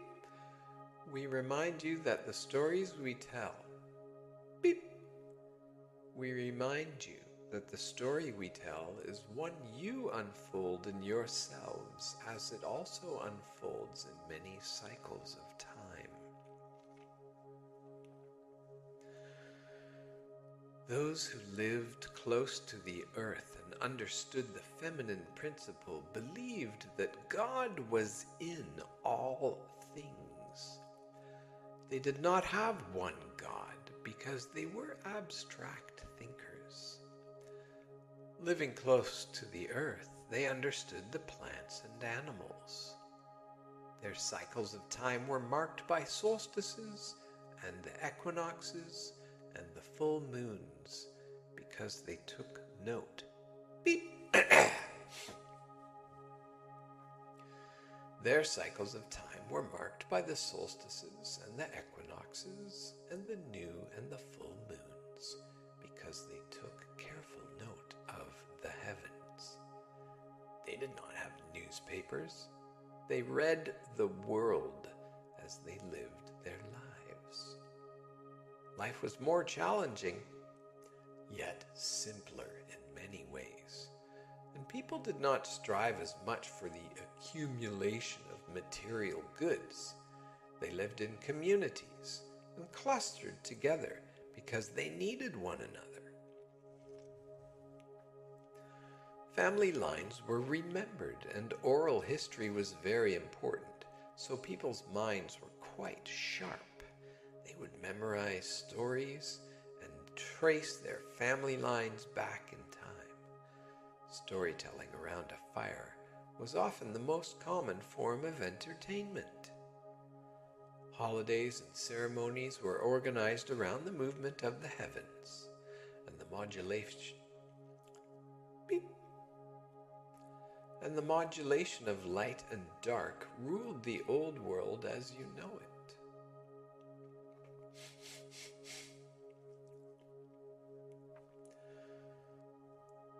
The peoples of long ago noticed what was occurring in the heavens.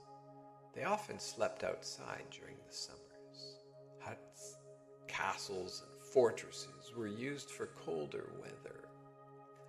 The sky and the atmosphere impulsed and intrigued them, and for as long as they could remember, the stories passed down to them, whether from glyphs carved in stone or from scripts and parchments, always pointed to the heavens.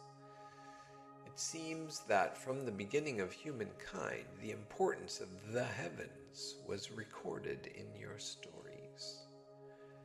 Ancient manuscripts were full of reports on what came from the heavens and the movement and actions of the heavens. Remember, no one traveled very much.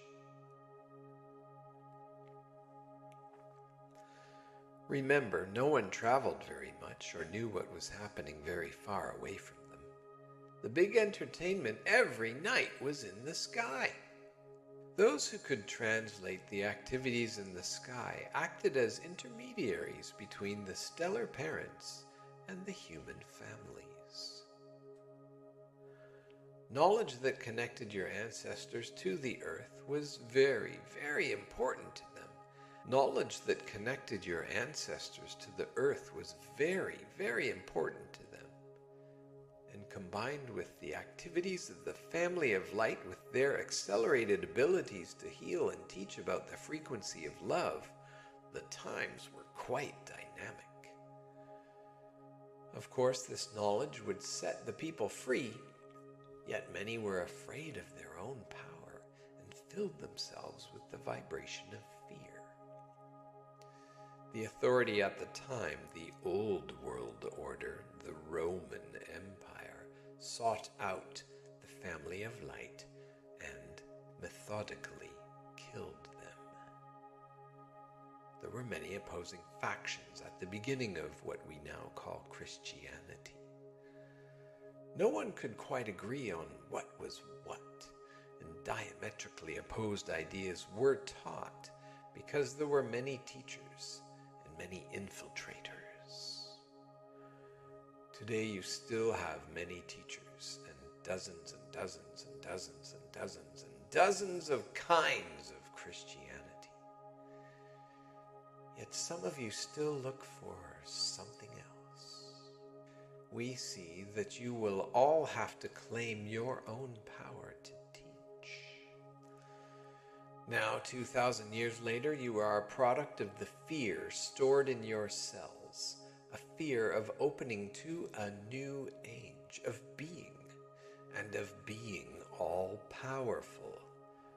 Your ancestors were afraid of the gladiators, of being tortured and crucified. Those who claimed their own beliefs faced these horrors. Your history is filled with fights and wars in all countries, in all corners of the world, over whose God is the one God, whose beliefs are correct? Who are the infidels and who are the righteous ones? Who are the chosen ones?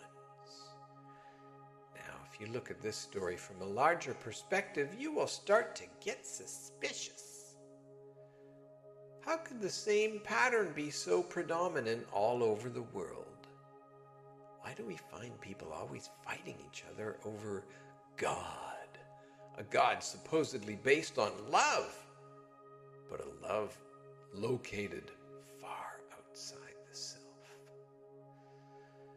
Your great solution, no matter what is occurring, is to love yourself and to vibrate that frequency outside yourself too.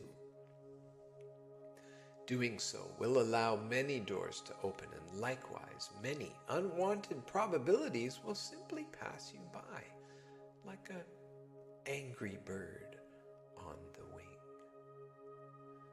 Today you are faced with a recurring opportunity. Imprinted in the consciousness of humankind are the experiences of all of your ancestors. When the age is shifting, a great opportunity is at hand. So what will you do about it? Will you claim your sovereign divinity? Will you claim what is in your genetic makeup? If you reach further back in your mind, you might remember another calendar point, a time exactly opposite this one in the great precession of the equinoxes, that approximately 26,000 year cycle of the rotation of the zodiac. Exactly opposite to your current now, about 13,000 years ago on the precessional calendar, another important time of enlightenment occurred. It was a time when power was to be understood, a time that you yourselves remember as the final collapse of a very old civilization, a royal age unable to manifest because it was based on selfishness. No one in Atlantis counted love as the most important value. Contemplate what their experiences 13,000 years ago suggest to you now. What memories echo from the Atlantean hallways? The Atlantean culture reached everywhere on Earth. They were savvy with their technological skills, and they too understood the ethers as an invisible spirit realm, a world to travel into and bring energies from. They understood the power of crystals and the power of the mind. More than that, they understood mind control. For the ability to control another human's mind reaches deep into your past. You seem to have developed your own perfection of it in the late 20th century Earth. However, this practice dates back into the early chronicles of human existence, as some of you already know and remember. Your tests today as human beings are not simply about meeting 3D challenges, although there will be many.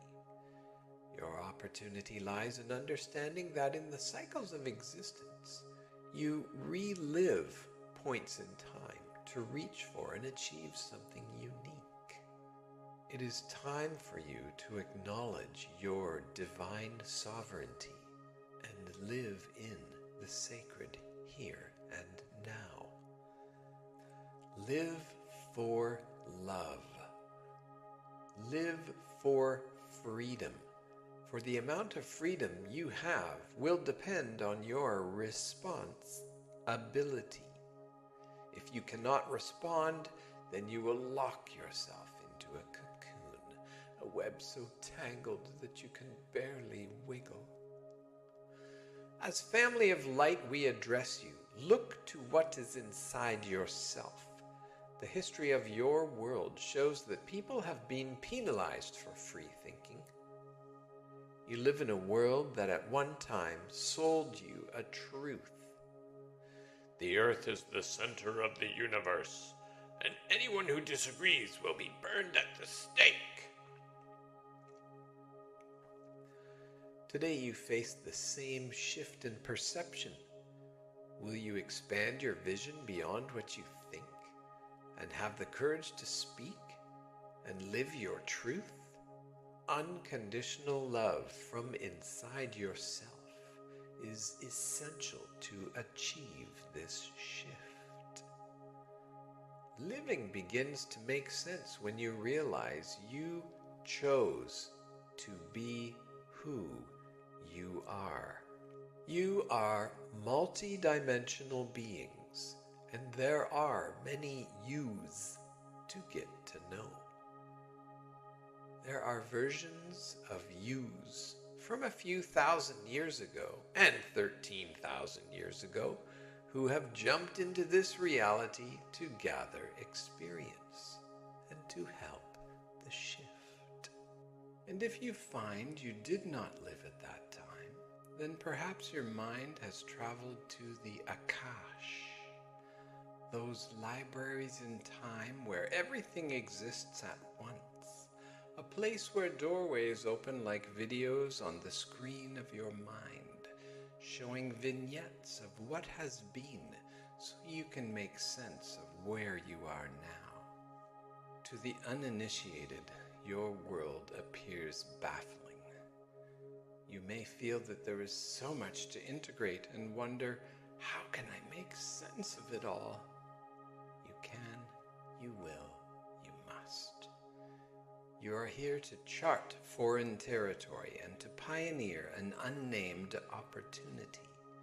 By doing so, you can truly discover one of your greatest abilities, that you are creators. You are not victims. You are not flawed. You do not need authorities, and no one needs to save you. You do not need to memorize anything from books. You must learn to use the power of your will and your intent to discover the great flowering and blossoming of life that is occurring in your here and now. Your modern world is marketed for separation, for meaningless living, with all of the sins, the heavens and the hells on display. It is a wonder that anyone wants to be reincarnated here anymore. However, love is here in a form that is beyond what you can ever experience any place else. Your ultimate destiny is to turn the whole world into a love frequency, and we are here to assist you in that process. We cannot do it for you, but we are here to tell you that it has already happened. Actually, one of the things we can do is entertain you and to feed you ideas and perhaps act as instigators. You are the final makers, the creators, and the doers. As you learn more about mind control and its many levels of influence, you will see that you are easily controlled because you do not want to be in charge of yourselves. You like it when ideas are forced upon you and you do not have to think. You like to be told what to do. You surf the internet and have no idea that the ideas you are fed lock you into limited thinking. You do not realize your genes can be rearranged telepathically. It is not easy to do so, however, it is done, particularly at the beginning of one age and the end of another. The wave of energy that comes from the ethers to awaken you brings power. However, if you continue to give up your power to others, you will live in the greatest tyranny this world can hold, a tyranny that reaches far and eventually wants to colonize space. This tyranny is mostly a secret. It exists today within the secret colonization of space. Yet you are unaware of it because you are being fed a story that is only part of the truth. Space is colonized, and people from your planet have been out there for a long time, on the moon, Mars, and beyond. The planets, like you, are alive. They are electromagnetic beings that influence you, and during this time you must awaken again to the importance of the heavens. A dark shroud has been cast over your consciousness, a darkness so vast that now so many of you are truly frightened to live. Your bodies are filled today with illness, stress, and pollution because you have been primed for fear over the years and have drawn to yourself negative energies, both physically and from the ethers. And these spirits of the lower astral realms feed off your fear. Reality mirrors itself.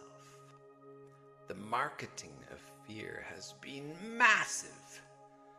Through meaningless data and meaningless living, you have drawn to yourself those who suck your power.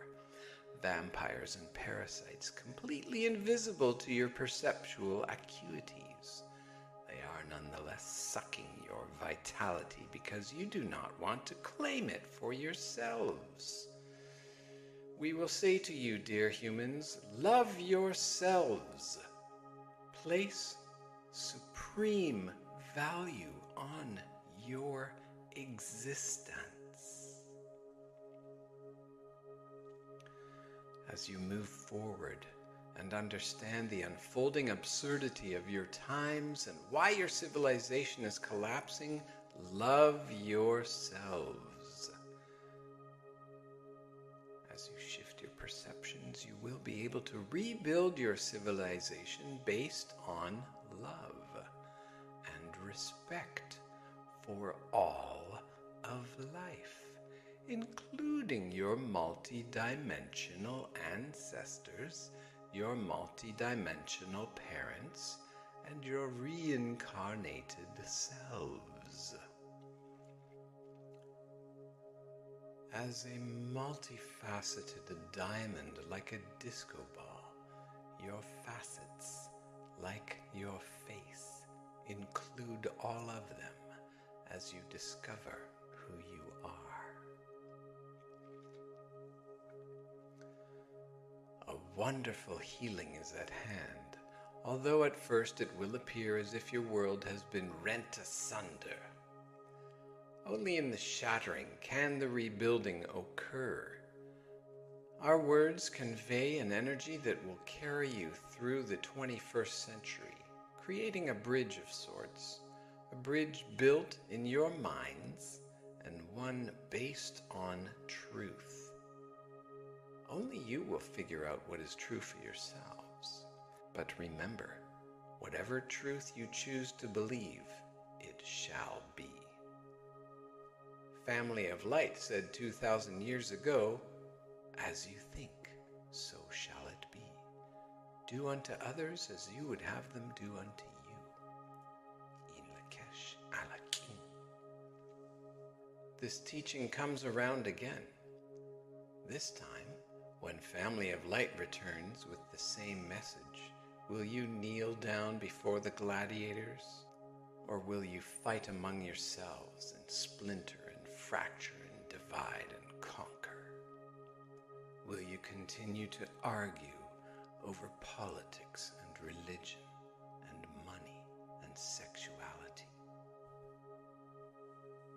You could look yourselves up in your old cellular files and say, we've been here before. We've seen that for the last 2,000 years. We created fear and pain and 2,000 years of separation for humankind, and all of the greatness was missed. Be uplifted at this go-around, For one more time, you get to do it again. We ask you, please, do it with valor and humor and love. Meet everything you create with courage. Think of your ancestors, of your bloodline, and the limitations put upon them. Then think about the light that you are, as well as your ancestors' light, for in some way there has always been a spirit that kept people going. Imagine yourselves removed from everyday living and looking at Earth across time, like we Pleiadians do. Can you see the foibles and the follies of humankind, as well as the victories? If you, as students of Earth, were to list the victories of humanity, what would they be? And if you were to list the victories of your own lineage, what would that be? And if you were to list the victories of your own one lifetime, what are they? See if you can come up with a few. We will tell you that the true victories will always involve love. All the knowledge in the universe cannot equal the frequency of love. Even though you are connected to a whole, that whole is separated into many parts, and those parts are vibrating now with difficulty because they are separated. Often those parts want to be separated because it makes them feel more powerful. This is the dilemma Family of Light faces. How do you share power with everyone? Why does it appear that one branch, called Family of Dark, has accrued more power than Family of Light? Why does Family of Light sometimes feel like victims? Why does Family of Dark have all the money, the wealth, the prestige, the international connections, and all the secrets? You know that a few people rule your world and have done so for a long time. As we mentioned, the gods came here eons ago and mated with humans. They stopped off here, stayed a few hundred years, and were gone. They started the lineage of blue blood, which indicates a stellar link to the heavens. Because everything is transferred from ancestor to ancestor, those who track their bloodlines and claim celestial lineage are very careful to keep themselves together. In general, they do not spread their vibration or ancestral seed to those they control. They form a select group, a cabal, and rule your world in secret. You know some of them. Others you do not. When the gods came, they left a hierarchy of presidents and popes, kings and queens, princes and princesses and patriarchs. There are those who are very knowledgeable about planetary history, and they do indeed understand that another form of intelligence has been communicating with your world for eons.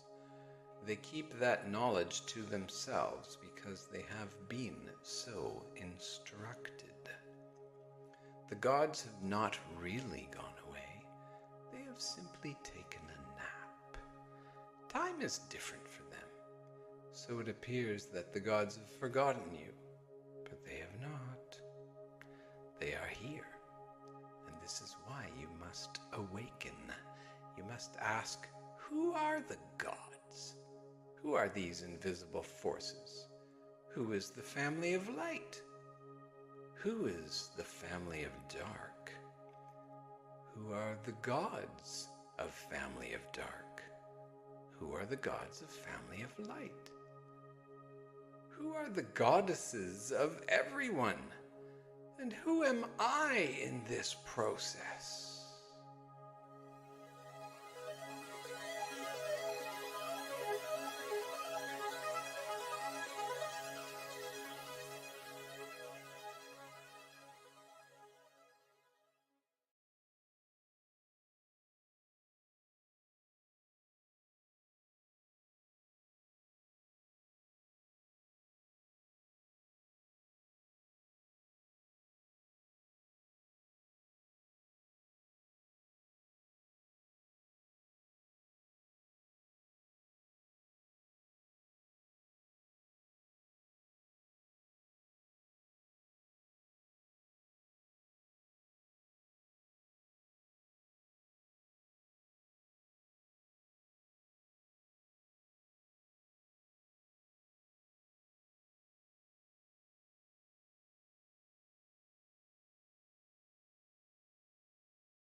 Family of Light by Barbara Marciniak.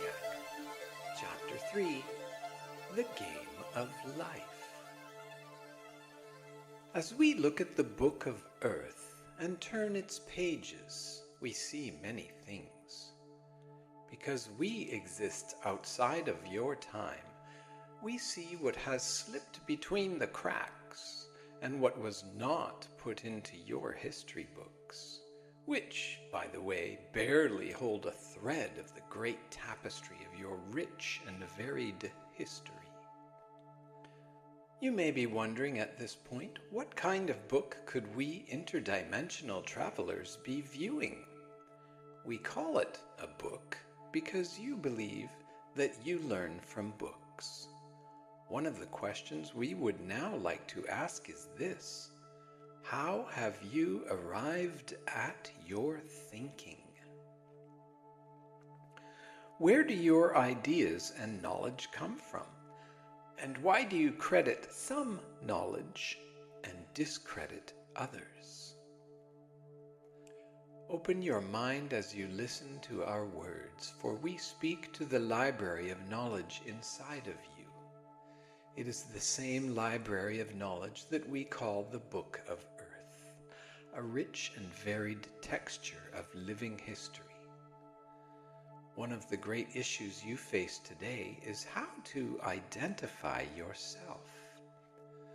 Will you believe everything that you read in your books and newspapers and view on your videos, movies, and internet? Are these the reference guides for your beliefs? In the Book of Earth, there are ways to understand who you are. You were designed with purpose and move through the heavens on a synchronized journey, one set into motion by beings whose intelligence you cannot begin to grasp.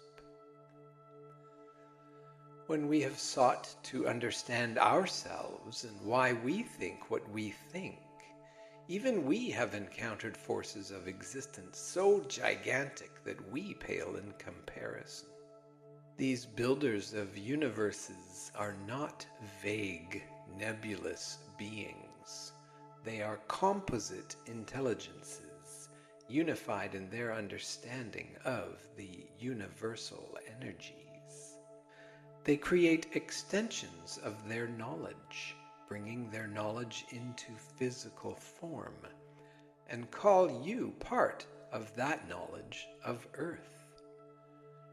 And you use or do not use the power of your mind to structure this knowledge.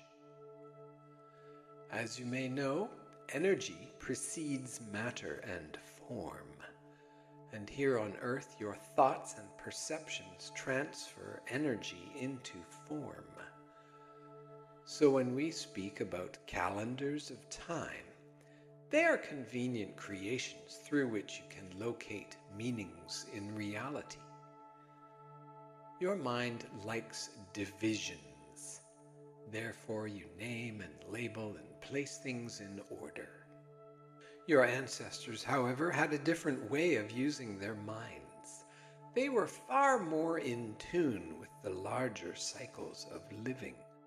You live through a sequence of decades, and every time you shift a decade, it's a big deal. Your ancestors used a different counting of time.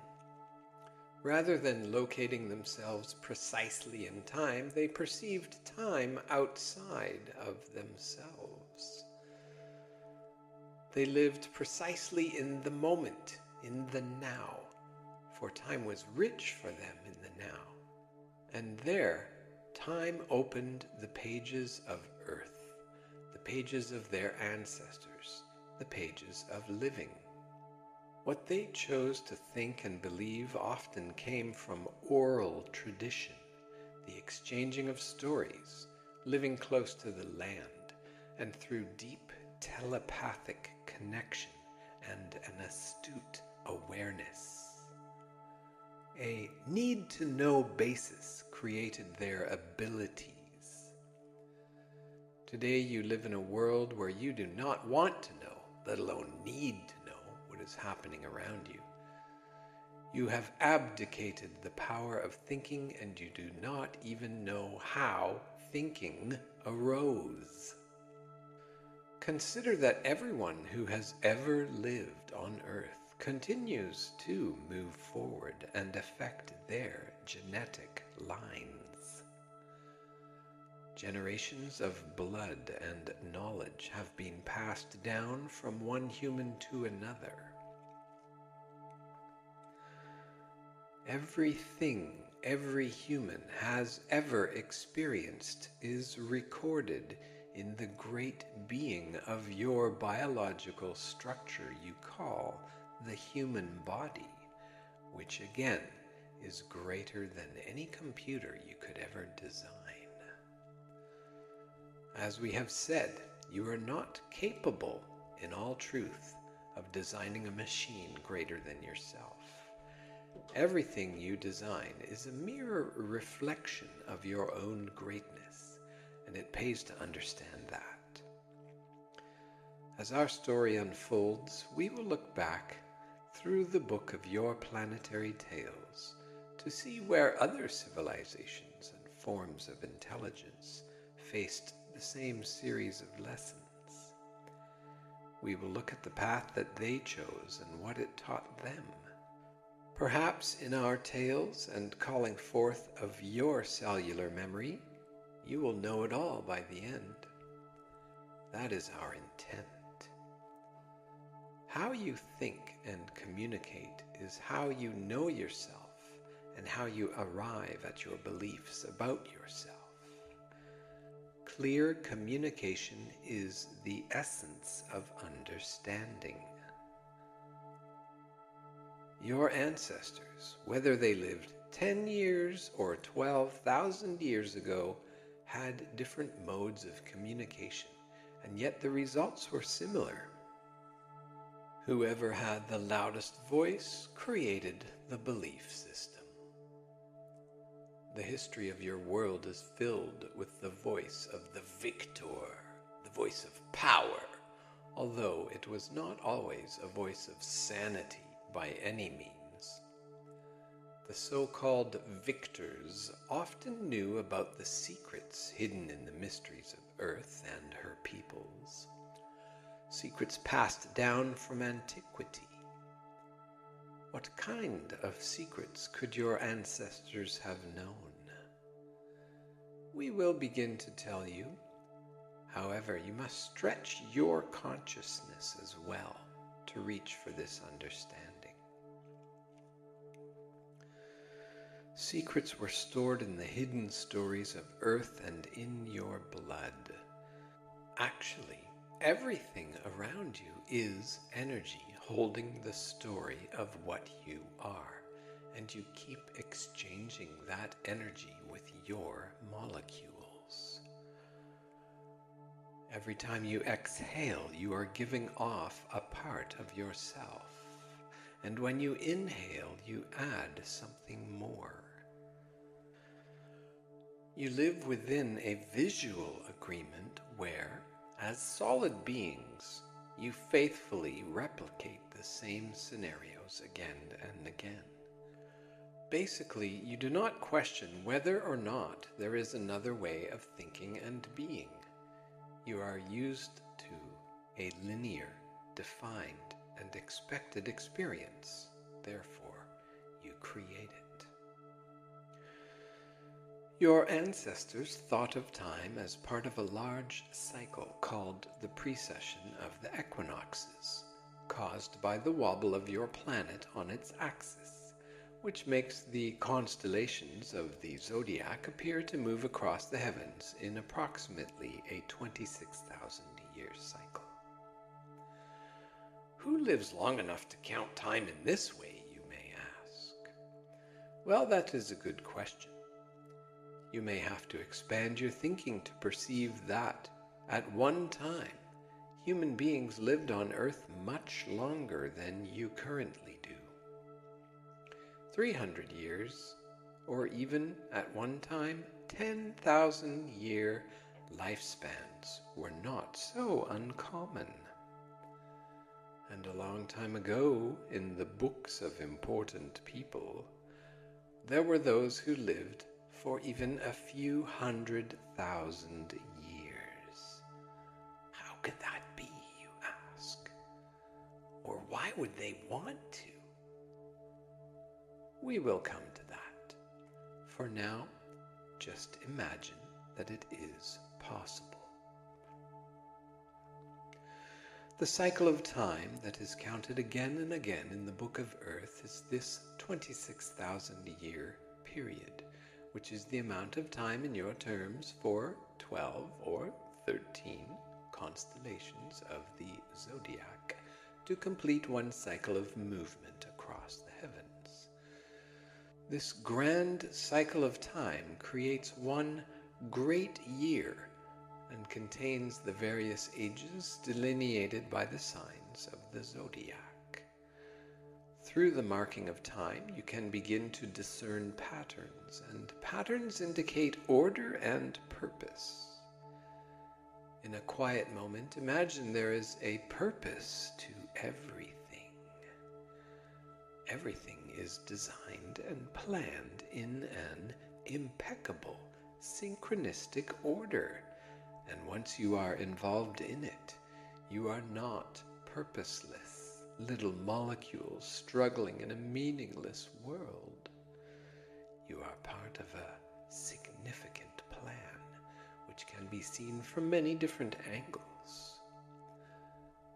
The greatest of covert operators may discredit the idea of an immense plan because, no matter how finely they are tuned, they cannot conceive of a greater energy that designs existence itself. Likewise, many people cannot conceive of this immense order because they lack the intent of love or goodwill at the core of their beings. The universe and all you experience are inherently built on love. An unconditional love so grand that it even allows evil its own reign, knowing that even within evil there is a purpose.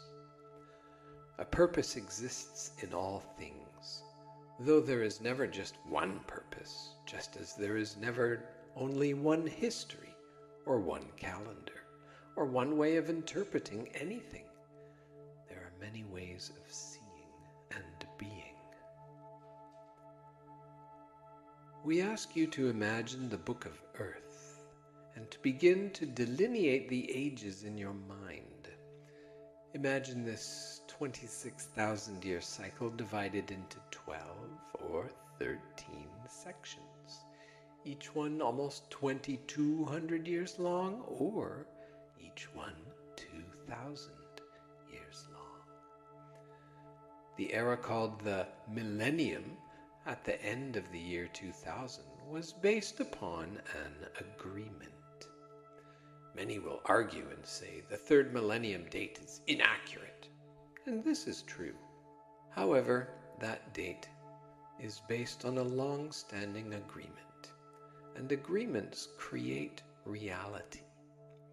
The creation of time is an agreement, and the heavens comply, assisting you to use time to locate yourselves in existence. Now locate yourselves in the moment by noticing your breath, and then imagine that you have lived many times, or imagine your ancestors who lived before you. Earth has been populated throughout the various ages, and each age has a theme, a purpose to achieve. The 12 or 13 ages have seasons just like your 365-day year, and each age can be divided into 4 approximately 500-year slices of time where lessons are to be learned. If you were to reincarnate quickly, you would have a number of lifetimes in each 500-year period.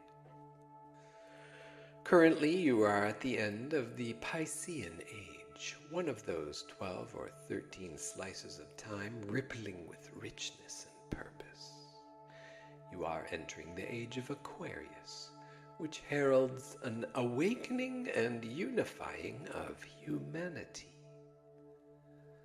The closing doors of the Piscean age bring forth themes of compassion and enlightenment through complete connection with the universal mind.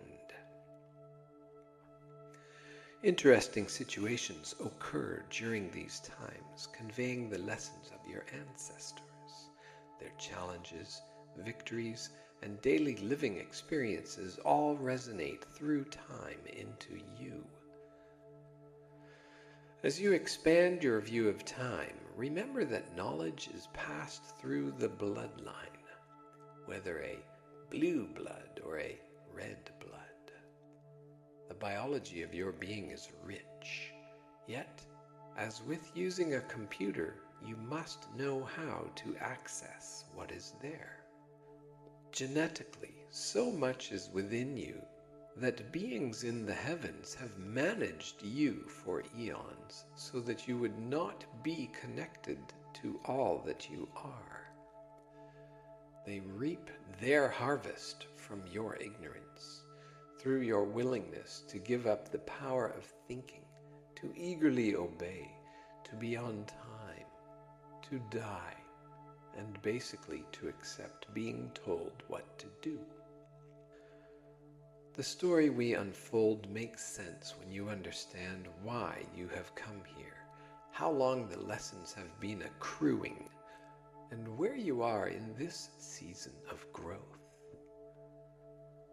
Movement through the ages shifts the lessons of the current civilization, bringing about the opportunities necessary for gathering experiences essential to their purpose.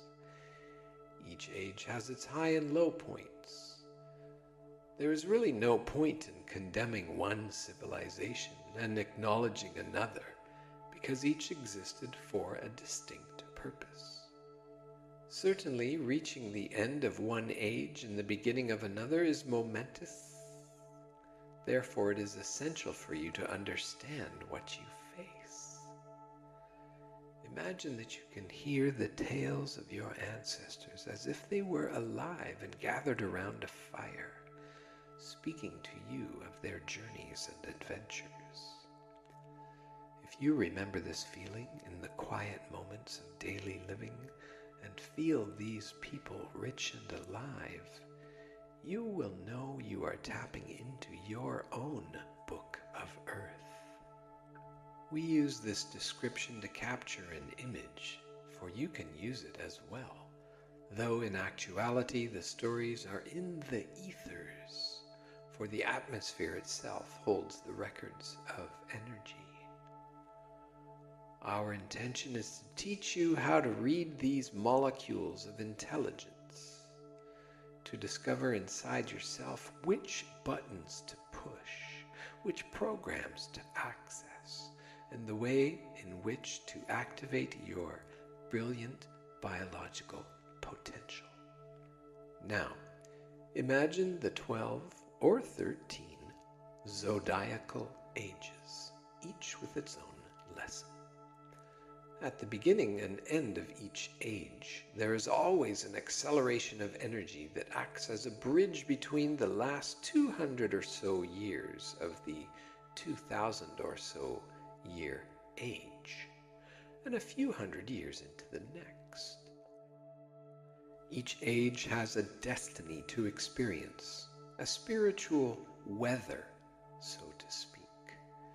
There are ages with new beginnings and ages of great blossomings, as well as ages of harvest. And then there are the ages you call winter, the ages of building spiritual conclusions, where one retreats deep inside to access the entire purpose of the experiments in living. As human beings, you enter Earth at birth and interact with living through your family. You are drawn for many reasons to the people of your bloodline. Often you have lived with them before in a direct kin relationship. Other times you follow souls you are deeply connected to and move from one bloodline to another. If you were able to trace your ancestral tree back for thousands of years, you would find that as an individual, you chose to pop in and out of this current bloodline. Today, you are often assessed, especially by those in power, by the quality of the blood that runs in your veins. One of the biggest secrets to understanding how you have arrived at your thinking process involves knowing that heavenly beings exist beyond the slices of time in which you live, and that periodically they visit you. Humans are considered to be a part of certain celestial principalities, a biological experiment available for study. As we said, we refer to your world as Library of Earth, a place where beings are created genetically in the likeness of what you call God, and then set about to live within lessons and seasons of time that are influenced by energy. Where does the influencing of energy come from? Actually, this energy is gathered from your movement through the heavens as well as from your sun. Think about this. What would you do without the sun? Where would you get your food? Where would you get your ideas? Ideas are indeed transmitted on light. The modulation between light and dark and the precision with which they are rendered to your consciousness determine how you perceive reality. This concept is key to understanding how systems of consciousness are designed and how universes and galaxies and solar systems are put into place. Currently, you design games about your reality, then sell them in stores and play them for entertainment. Actually, beings much grander than you or we are, the intelligence behind synchronized, meaningful living, create realities in that same way. With their great blueprint of the game of life, there is always a plan.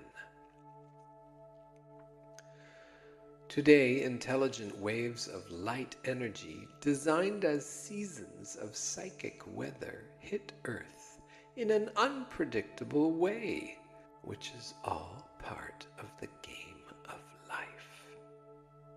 The ruling families of Earth have always kept track of their bloodline and have continued to decode their connections to the Celestials who seeded them eons ago.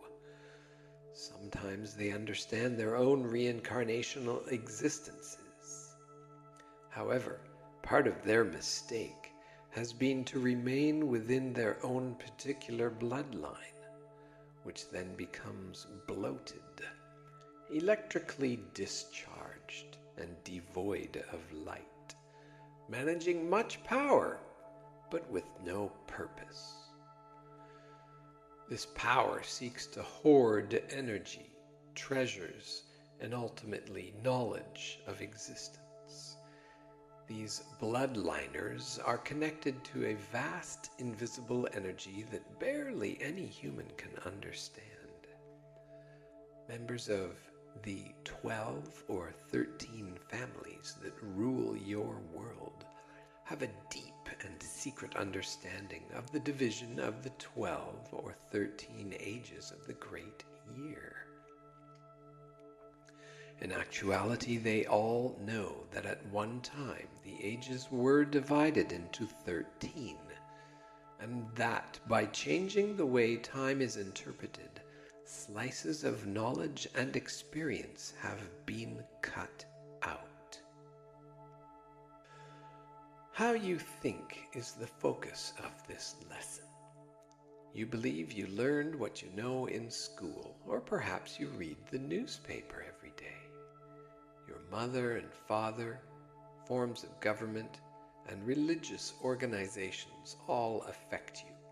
But how will you reach beyond the knowledge and information passed to you that define your world? Your ancestors managed this because they used time differently. When we speak of the book that allows us to look through time, our intent is to contort the way in which you view time, so that as you rebuild an image of time in your mind, you will have a new codex for exploring experiences encoded in time in the cells of your being.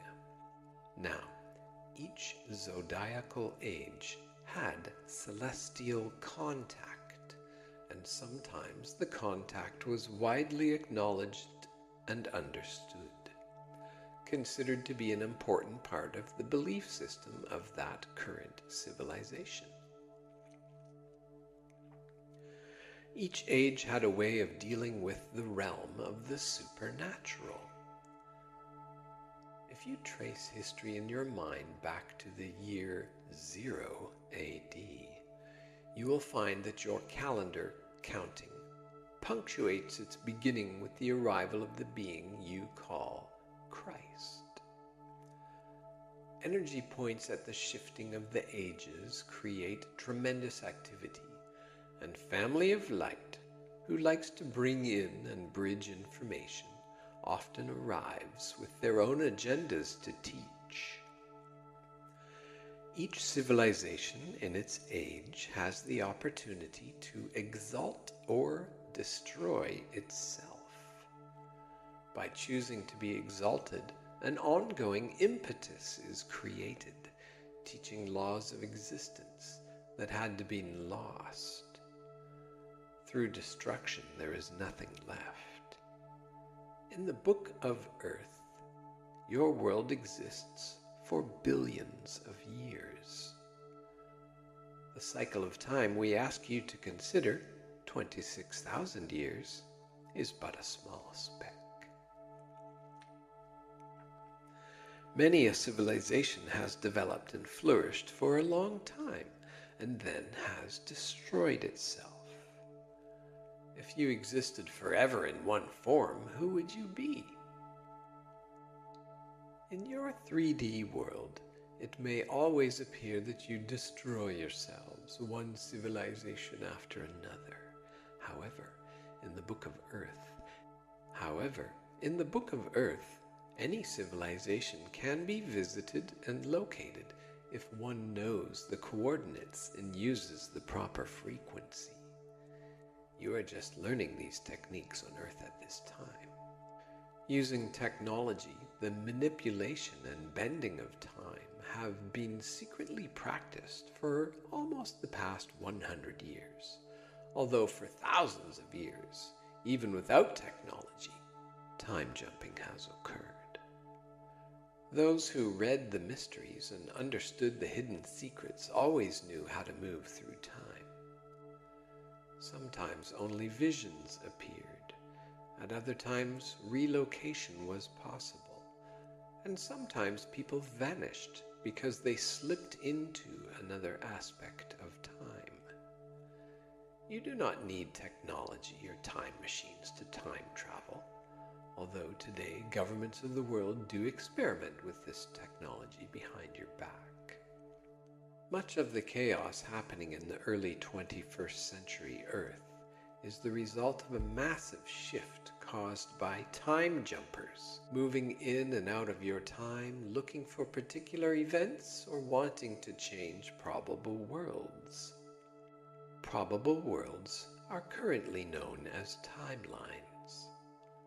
Timelines can be changed. The Book of Earth can be changed. One can go backward and forward in time because everything is significant and alive and everything affects everything else. You may wonder how there can be a book of Earth if it is always changing. How can there even be history if the book of Earth, the book of time, can change? Well, how fixed is what you believe to be true? How fixed is World War II, or Babylon, or Buddha's dream? As the constellations pass overhead on what is called the zodiacal belt, you encounter different energies. Whenever an age shifts, one of the unique opportunities is for Earth to transmit rather than receive energy frequencies.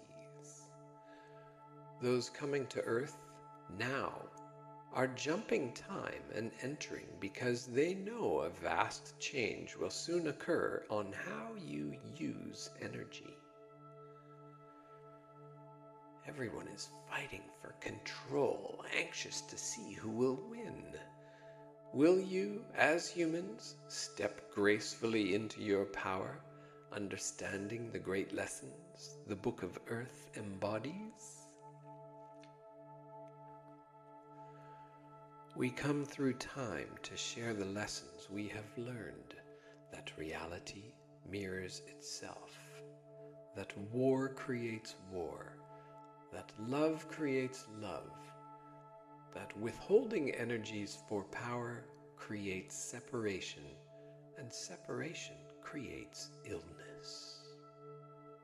You cannot be separated from the whole, so in some way, you must eventually unite.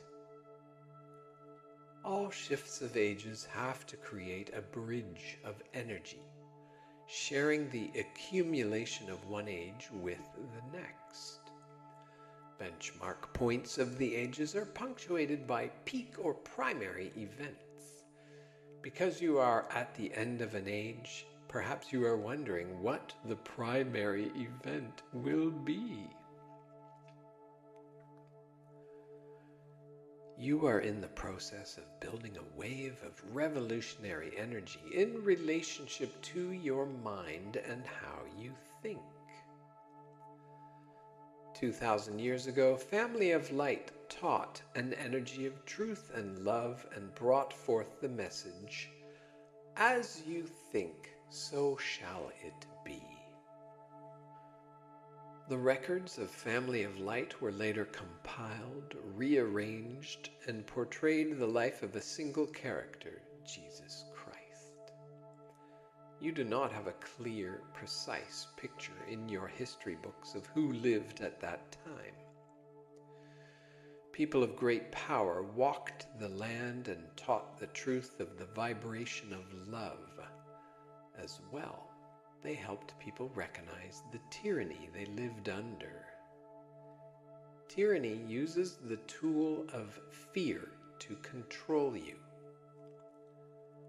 One of the ongoing tests you face from one age to another, from one season to another, and truly from one moment to the next, is understanding and recognizing fear. When you buy into any version of fear, it can become your experience because your molecules are intelligent and your energy responds to the predominant feeling in your being. The focus of your mind is exactly what gives the orders to create what you experience. Even though your ancestors approached reality from a different point of view, they too had to pass the test of fear, just as you shall in the days ahead. Your ancestors also utilized the physical body in a very different way from you because they utilized both sides of their brain. As you may know, the right side of your brain is connected with the left side of the body, and it is the basis of an unbounded energy of intuition and creativity. The left side of your brain, which is the side most employed during the last 2,000 years, is slowly being developed for logic. 2,000 years ago marked the end of cyclical living. Over the next few hundred years into the beginning of the Piscean Age, there were those who still lived by cycles and talked with the gods and understood the gods as friendly and often kind beings. They had retained their beliefs from the preceding age of Aries, dominated by big empires which strove to capture the gods in form by creating elaborate statuary and building large architectural structures in tribute to these beings. These people were versed in abstract thinking as well as understanding its linear components. They also understood the energy of the Egyptians, embodied in the idea of the Ka, the spirit that speaks to you as a double, the other self, your higher self.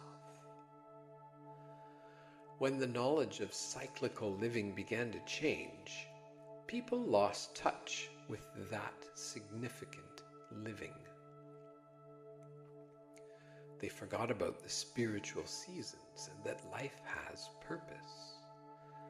The bridge into the first century involved living the truth of love.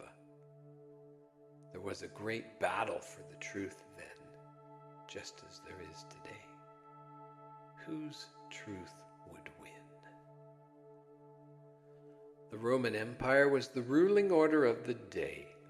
Its purpose was the unification of two powerful forces, the management and control of spirit and the governing of existence. In order to truly grasp an understanding of your history and your thinking process, you must factor in the invisibles and consider what the goddess and pagan cultures understood. The so-called gods are many and have had many names. The Christian Church, incorporated into the Roman Empire, began its tyranny of your minds by doling out spiritual truths, and those in authority then began to change history by rewriting the books. The gods were renamed, and their activities, devoid of benefits, were given attributes of Satan, fear, and evil. The new thought form, supposedly based on love, was in actuality an energy designed to control you through fear. And once again, you gave your power to think over to a new authority, and fear became more dominant than love. This has happened to each of you over and over again. You forgot to love. The management of minds became dominant in order to rule the souls, the spirits, and energies of the people, and a shift occurred from whole brain thinking, which valued intellect and intuition, to intellectual thinking only. In the last 2,000 years, you have slowly and completely given away your power, first by allowing others to tell you what to think, and secondly by accepting the dictate that your connection to spirit could only be maintained through an organization, an intermediary, a church. Religious ideas became compromises of spiritual knowledge and were appropriated by the state. Local pagans, keepers of the seasons and the cycles, keepers of the whole knowledge, and keepers of the goddess, were destroyed. 2,000 years ago, when the modern-day mind control began, a great opportunity for love existed. There has always been an invisible frequency battle for the influence of how the experiment of humans will be conducted and conveyed, because there are those who live off the frequencies of fear. What are these frequencies, you may ask? Everything you do in every moment of your life produces a frequency. Now, think about this and feel it. Everything you do in every moment of your life produces a frequency. Why? Because you are an electromagnetic biological being designed to be a frequency generator, and your emotions are the tuning key.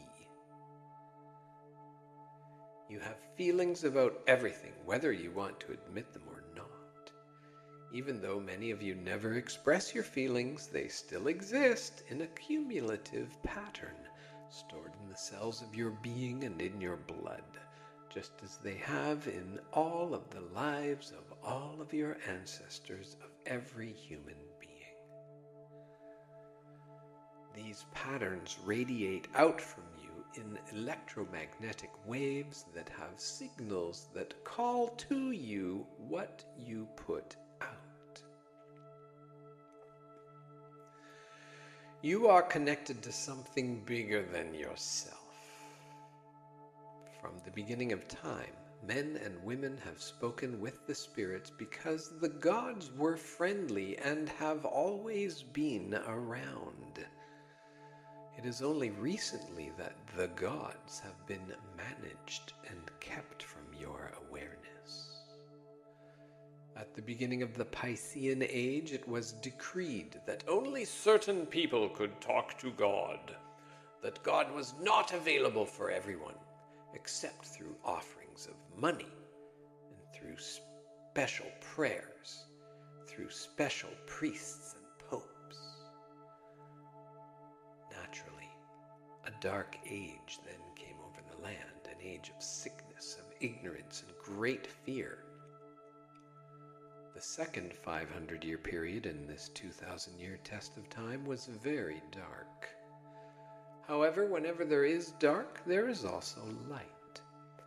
As the light dawned, many people began to awaken. At the beginning of the Middle Ages, from AD 1000 to approximately AD 1500, new ideas were brought forth. An awakening of human consciousness was occurring once again. However, before this new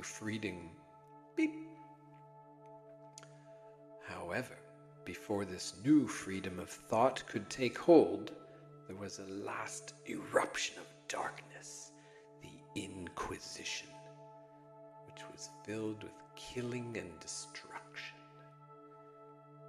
It was initiated by those who wanted to control the abode of the deity and how it could be reached. They also wanted to limit people's thinking. If you did not think according to what was allowed, you were taken and killed. There were billions and billions and billions of fewer people then, so it was much easier to manage them. Your ancestors lived with fear of knowing secrets and of breaking the rules for what was officially permitted.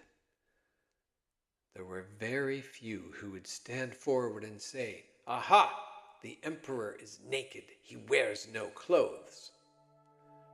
Fear was so great in frequency around the earth that, whenever someone did speak out, everyone else moved into fear instead of love. Lessons for living in your time today are similar.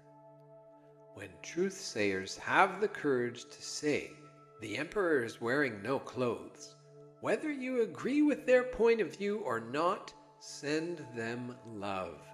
They are to be acknowledged for speaking their truth. It is important to speak your truth. not to convince anyone else of it. Everyone must make up their own minds. Please remember, one of the great lessons you are learning, as we see it in the Book of Earth, is to realize you have given over the power of thinking and have forgotten how to think for yourselves. You live now in little boxes and follow little calendars and think the moment that just passed is forever gone, and you erase yourselves as you move faster and faster into a future of purposeless living. Family of Light knows that humankind is immersed in a race toward change, an experiment you must all participate in by changing yourselves. For those of you who are open to ideas and who can hear the message we convey, remember it is not necessary to convert others or preach to them. Simply know in the core of your being that you are all riding the arriving wave of change. Do your best to keep your wits about you. Make your own decisions. Know what you want. Keep yourselves open to the great mysteries, and know that no matter how much you know, it is still only a few lines on a page in the great book of existence. We see that 21st century Earth is a destiny point, and there is a sense of urgency that we and many others feel about this location in time. From your point of view, the point expands across what you would call many years. As we view your world, we see a short period of time, actually encapsulated in about 50 of your years, from 1987 to 2037, that passes like a nanosecond and is hardly detectable in the vastness of all that is. Of course, it is easy to jump to Babylon. It existed for ages. Many other cultures, kingdoms, and civilizations had greater longevity, not here one moment and gone the next. You, however, are living in a time when everything is fragmented, separated, and unconnected, where the winds of time are wispy and the fibers are not so thick. The veil is thin. There were fewer civilizations and thought systems in your ancestors' days, fewer bloodlines, and fewer purposes. The experiment was easily contained and more controlled. Certainly the experiment was always focused on the area called the Middle East, known as the Fertile Crescent, which is filled with ancient structures.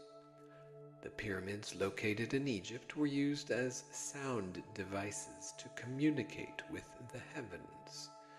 They were also used as weights to balance electromagnetic forces and actually to create an acupuncture point of energy into the Earth grid. The Great Pyramid does not exist above the ground only. Below ground, the structure pierces the Earth so cosmic energy can be transmitted and grounded from one age to another. The Great Pyramid, as you presently know it, has been around for a long time. Records and stories from your modern historians need, of course, to be reconsidered. All of the ancient structures built in stone had a celestial influence and are far more ancient and have greater purpose than your history books tell you. As you consider the knowledge we share with you, perhaps you find yourselves undertaking tasks that do not always make sense. You may seek to track down your roots by visiting sacred sites. Or perhaps Egypt has called many of you back to its corridors. You would actually be called to the corridors of the old Persian Empire, area of Iran and Iraq. Over the last few decades, great trouble has been brewing there to keep you from entering. It is a key area in the development of human consciousness as part of the Fertile Crescent, where the gods played their games and implemented their experiments and tests. You are still being watched to see how you will create your reality. Will you pass the test? Will you destroy yourselves?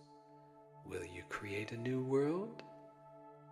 What will you figure out? Will you look outside the parameters of your finely tuned perceptions, or will you live in a bubble of ignorance, believing everything that is told to you? You are being observed, and you have been studied over time. And because you reincarnate again and again, you propagate yourselves, and eventually some of you trap yourselves in this process. There are beings who observe you, to whom 26,000 years is 1 year on your terms. 1 year. See if you can imagine those who are grander than yourselves, beings who watch you, who meddle with and influence you in order to understand and learn from you. When you think of 26,000 years being 1 year in their experience, what then is this 50-year period we speak of from 1987 to 2037? How can they find it? How do we find it? To you it may seem as if 50 years is a long time. To them it is merely the blink of an eye.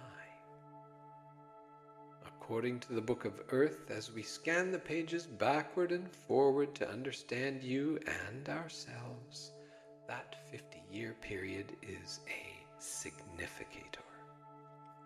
It is unique because it has more threads of time and probabilities running into it than any other time anywhere in the Book of Earth. We have asked you to consider how you arrive at your thinking. Certainly by now you may already be questioning what you learned in school, what has been purported as important to know. Your challenge is to re-explore history as you know it, and to look at life from a larger point of view. Use the cells of your being, the sounds of living, and the earth herself to stimulate and guide you. Step outside the abode of the deity that tells you what to think, and step into the abode of your mind. Learn how to think, and then decide what you want to believe. This takes courage. However, you are not alone. The bridge from one age to another is always bustling with tremendous activity. As electromagnetic energies change, the Earth's magnetic field is becoming weaker. Physical and mental structures are not held in place in the same way. When the magnetic field weakens enough, chaos occurs. How you handle chaos is another major test in the game of life. What you do as reality is scrambled will determine your ongoing experience. One of the great reasons why you, as family of light, are here is to experience living from your own created point of view. Your new interpretation of existence, running through every cell of your being, will be transmitted from your auric field and affect the living biosphere of Earth. Ideally, you will transmit a new frequency of love into existence. At the end of an age, an accumulation of knowledge is transmitted. So, what will you transmit? We asked you earlier, what would you count as your victories? Imagine that you make contact with extraterrestrial beings who dwell beyond time. Imagine that they ask you to define yourselves and tell them what you think you know about yourselves. What would you say? What books would you give them to put in the galactic libraries, offered as your contributions?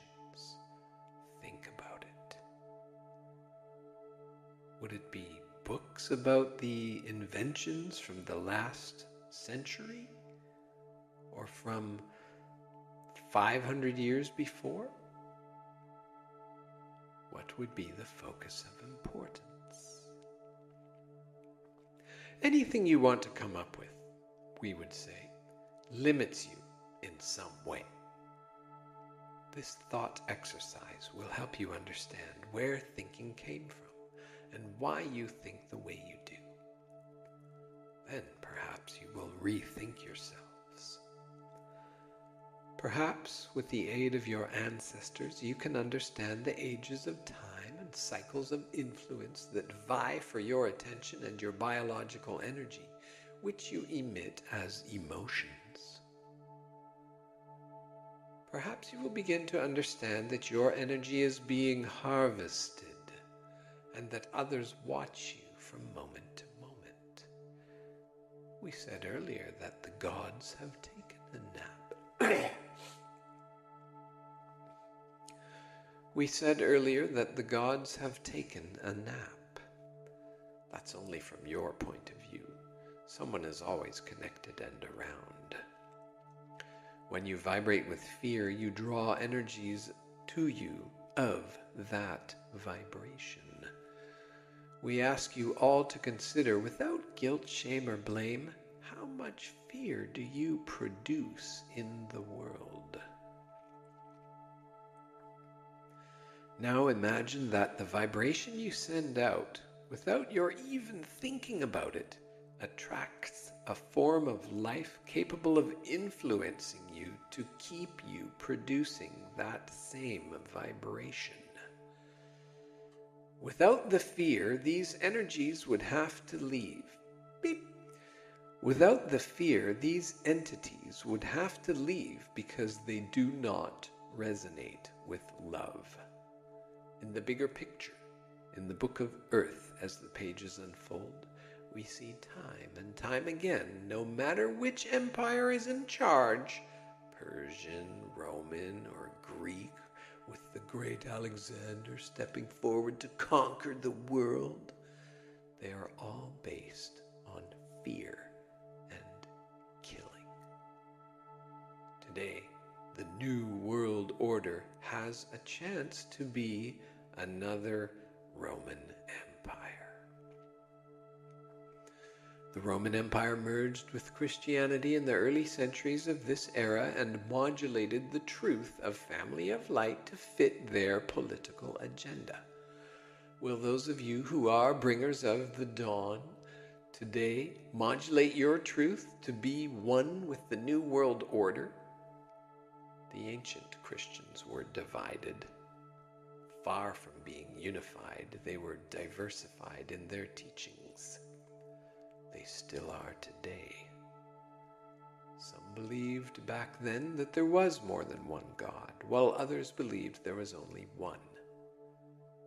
We say, if there is only one God, that God is love. Love can personify itself in many ways. The grandness and intelligence of unconditional love, which you call Prime Creator, can accept all things. It does not condemn what you call gods or goddesses for being rambunctious or for making and destroying life, because unconditional love itself, the Prime Creator, is constantly created and destroyed.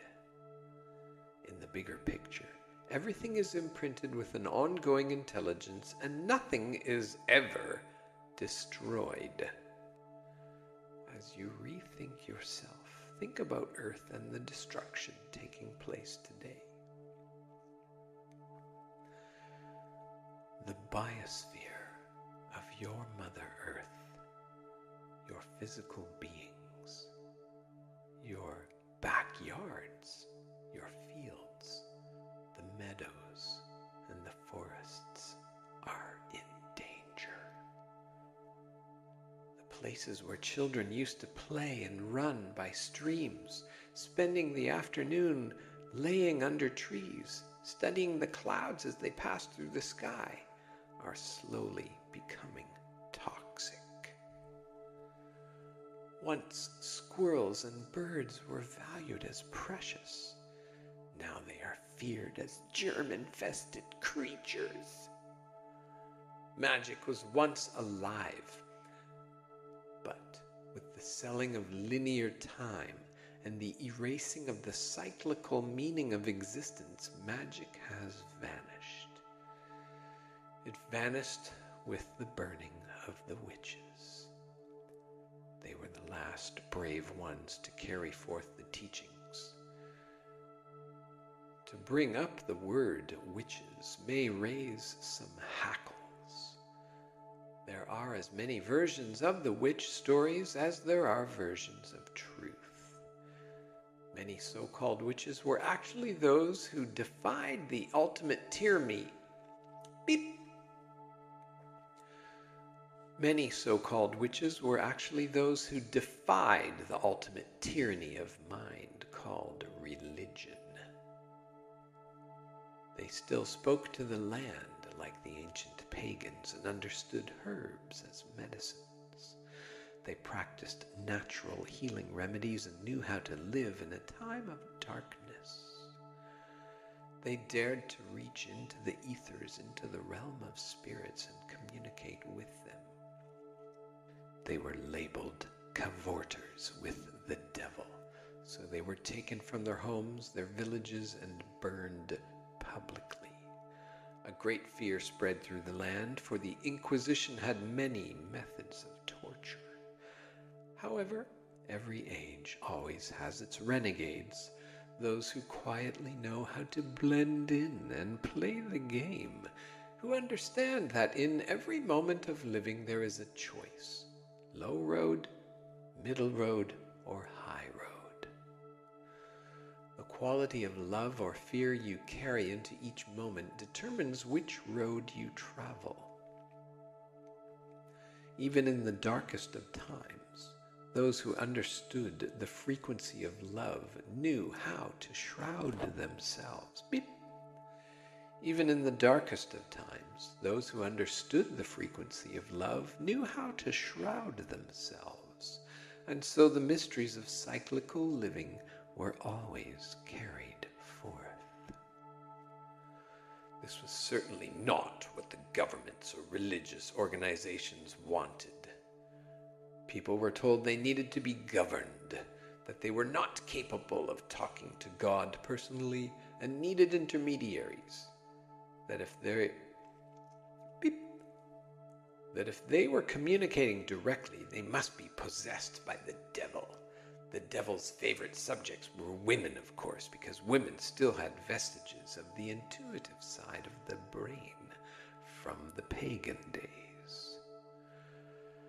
Try as they would to excise cyclical knowledge and implant linear thinking only, women simply could not make that shift for many reasons.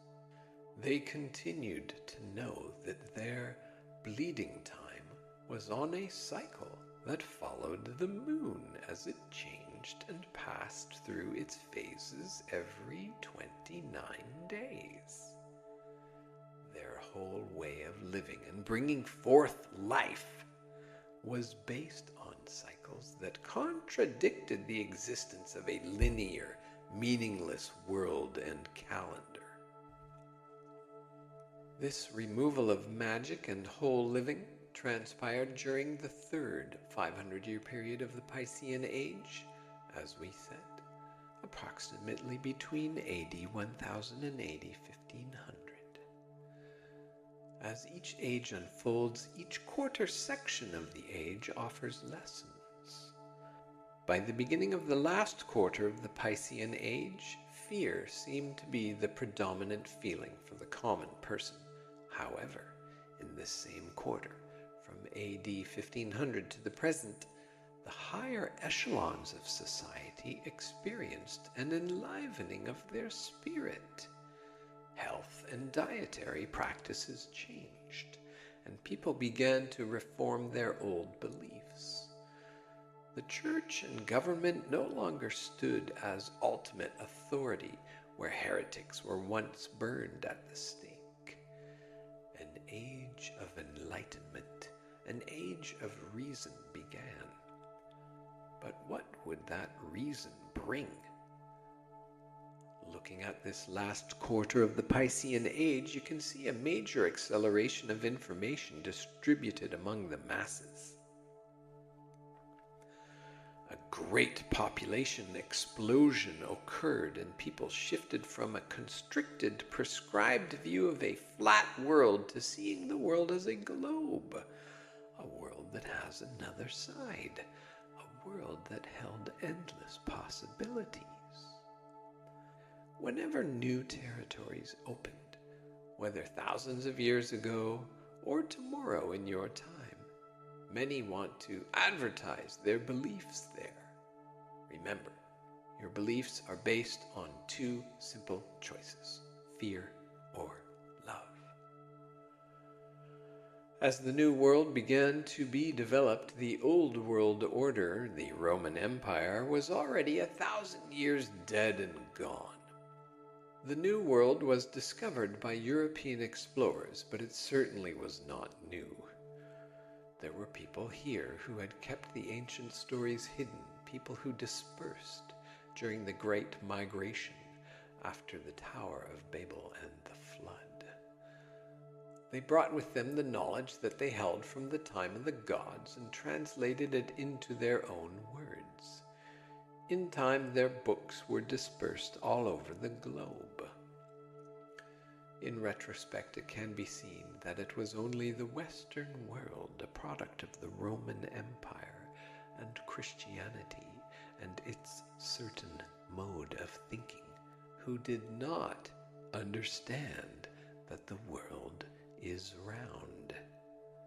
They thought it was flat because that is what they were told.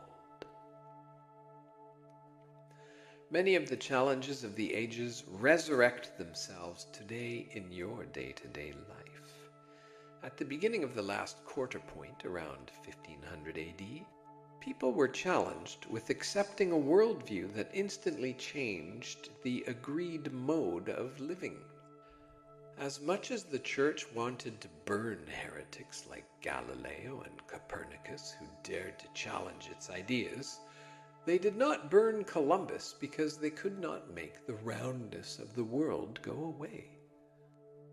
Perhaps the church and the ancient authorities could tell the people what to think about the heavens.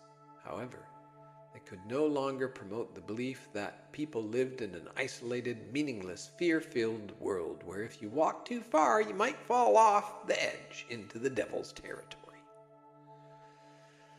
Once again, a bridge to freedom had the opportunity to build itself. But what was built? During this period, witches were still being burned for speaking to plants and casting spells, for basically using their will and intent to heal and to have reality meet their needs. The witches and the ancients understood many things about the body. Churches and governments wanted no knowledge about the body taught. As a result, people did not bathe and wore many clothes and were terrified, and it is a wonder that they even reproduced. There were always the renegades, as we have said, who did not buy the official story, but who played the game instead. They believed what they wanted to believe, and they survived. Even in the most toxic and volatile of times, people always survive. Plagues moved over the European continent many times in the last 2,000 years, decimating millions and millions of people. At times, over half, maybe 2/3 of the European population was wiped out. Perhaps as you consider our perspective on the Book of Earth, you will notice that you face some of the same dilemmas today. The Fertile Crescent from Sumeria to Egypt, the Mediterranean, and Europe were areas the gods chose for their experiments because many different cultures could be placed in close proximity and easily monitored. Natural boundaries of mountains, deserts, and bodies of water kept the humans separated. An energy grid was opened using the Sphinx and Great Pyramid, as well as many other structures that sprang up in these areas over the eons. In actuality, that entire area is a doorway into your world, a doorway where the ancient ones found a space, which you can think of perhaps in terms of buying a space on the internet, a space in virtual reality. The creation of civilizations around Sumeria and the surrounding areas was like buying a space in a virtual reality of Earth, where an experiment could be seeded, a place where the gods could put up their site and establish the commerce, business, and experience of living. The gods have interesting capabilities. Your ancestors were telepathically linked to them because they were whole-brained, in tune with cyclical living, and able to move energy around their bodies. At the beginning of the Piscean Age, thinking began to crystallize, solidifying the human experience, leading to greater and greater separation. Finally, during the past 500 years, the idea arose that you are mechanized beings. Descartes and Darwin delineated a separate existence, defining life as isolated, compartmentalized, significant of itself perhaps, yet a marvel of meaningless wonder.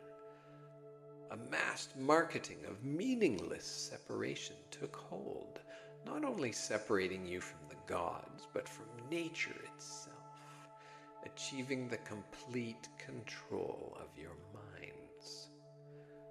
A similar story has happened mostly all over the globe. Perhaps those in Africa can track a different timeline.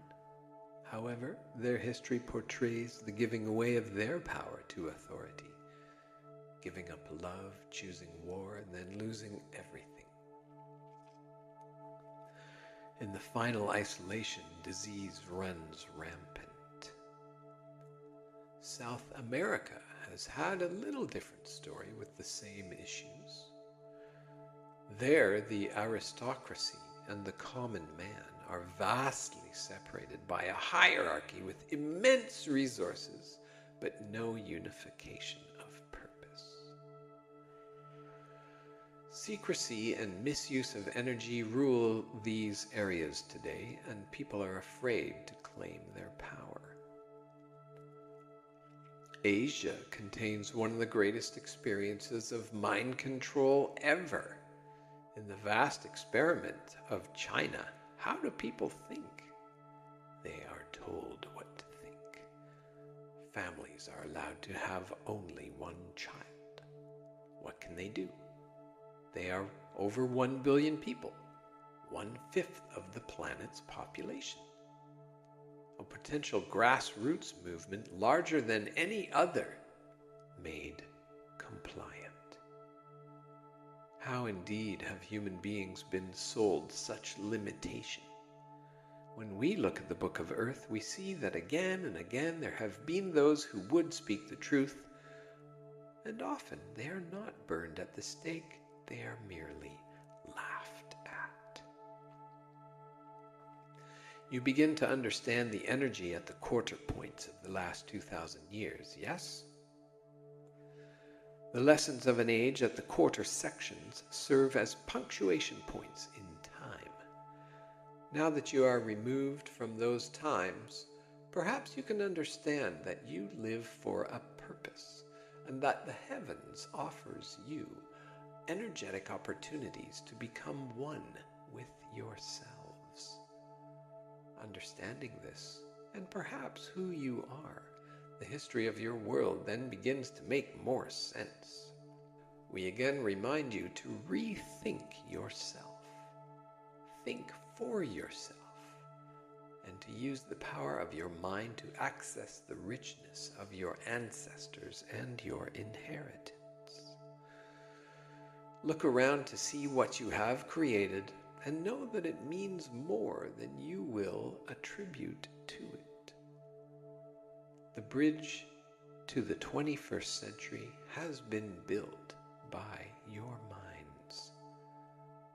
The question is, whose mind is it? Who owns your mind? Who battles for your mind? How veiled is the control for thinking? Contemplate these ideas as we explore more of the family secrets, the secrets inside the self, the secret miracles the body will perform using the power of the will as we unlock the secrets of blood, sexuality, healing, creation, and living. Living is being, and being is knowing that you are all connected. It is this that you carry over the bridge, the idea that you live in a purposeful, significant, and interconnected world.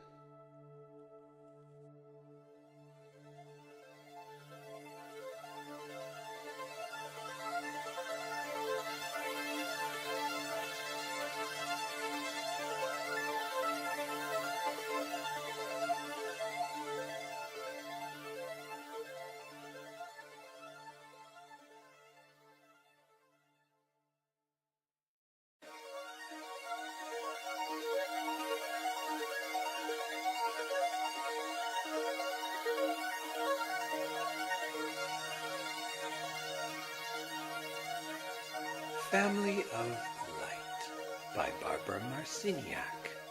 Chapter 4, Your Great Inheritance.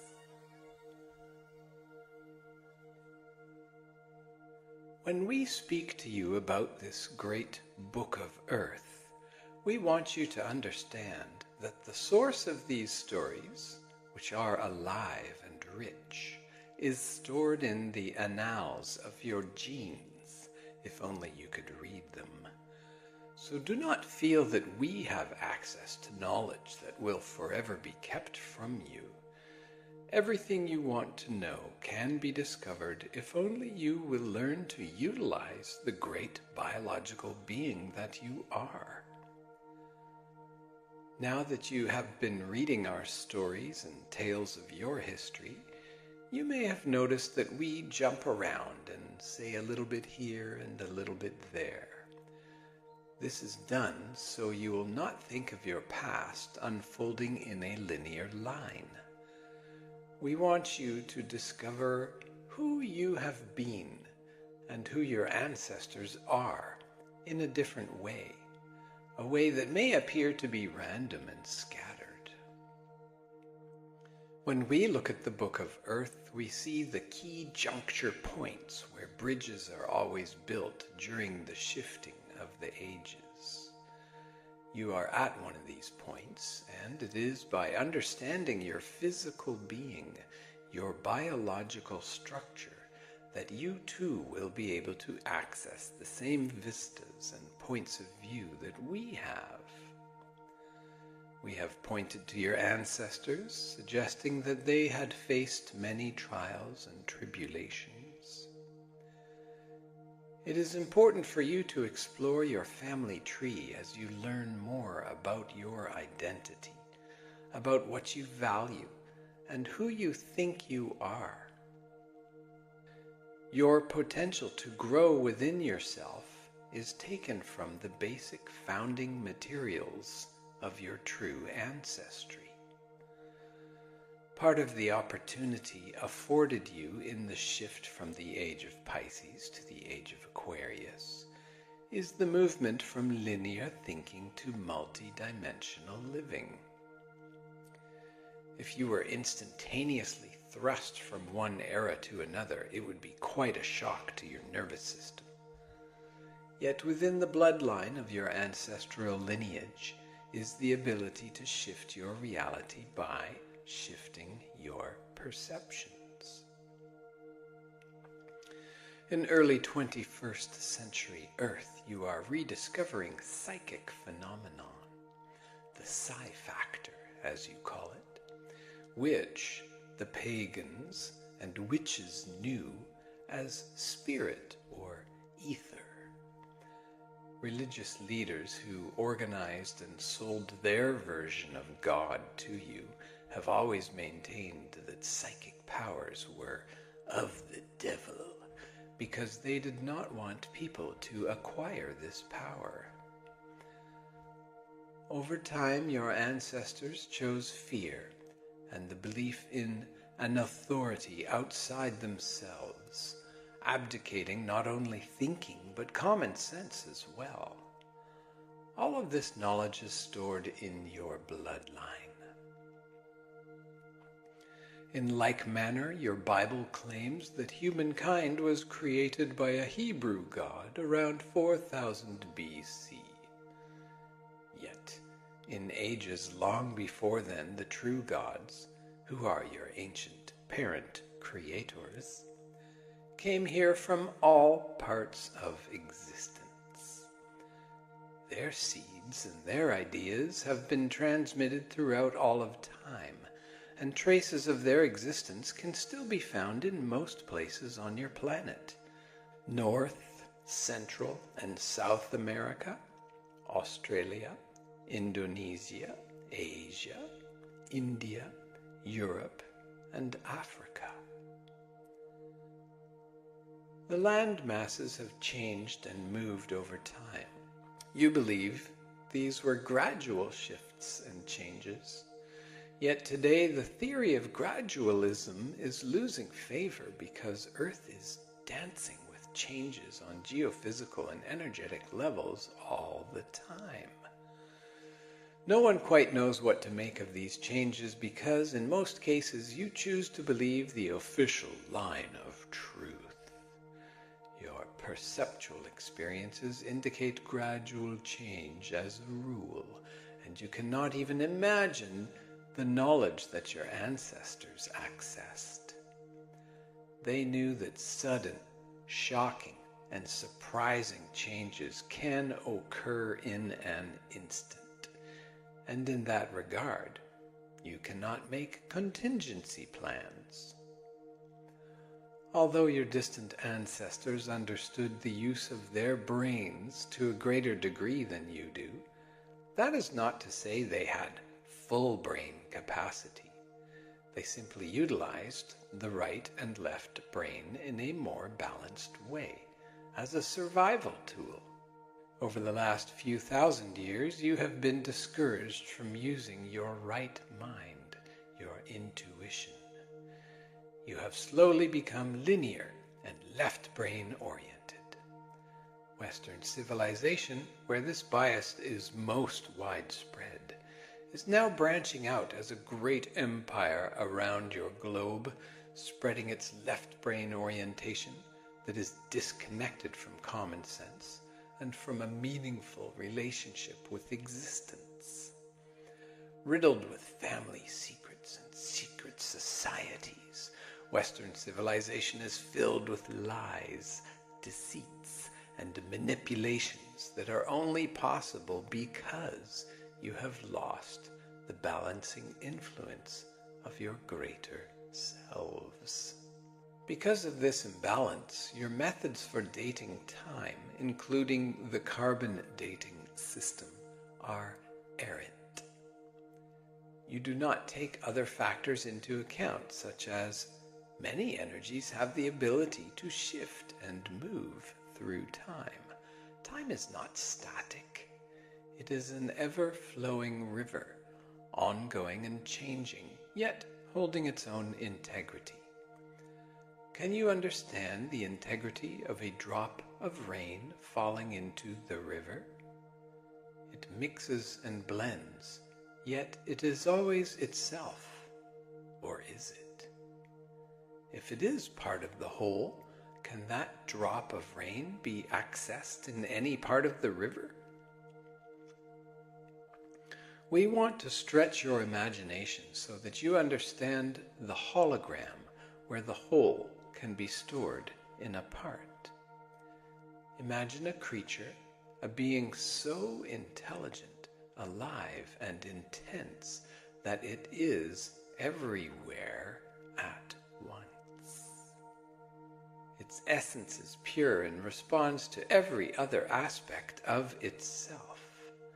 This is a creature that vibrates curiosity and malleability, unique characteristics that allow it to be molded and to mold as well.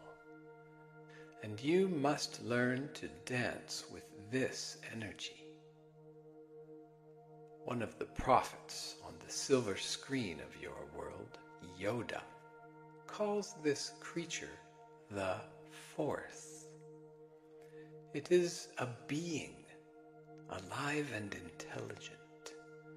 Although this force is benevolent, kind, nurturing, and loving, the most tender being you can possibly imagine.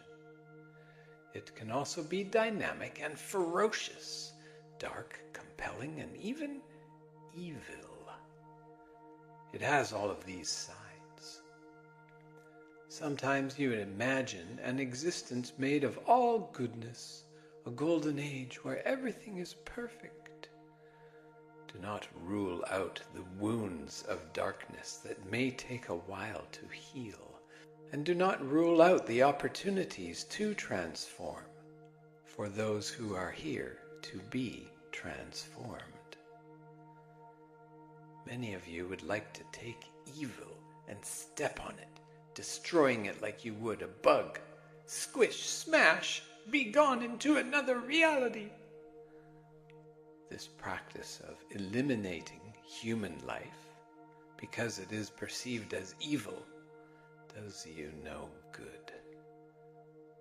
In the end, your history and experience are filled with war of one kind or another, humans fighting one another for the right to speak their truth, own some property, and share their ideals.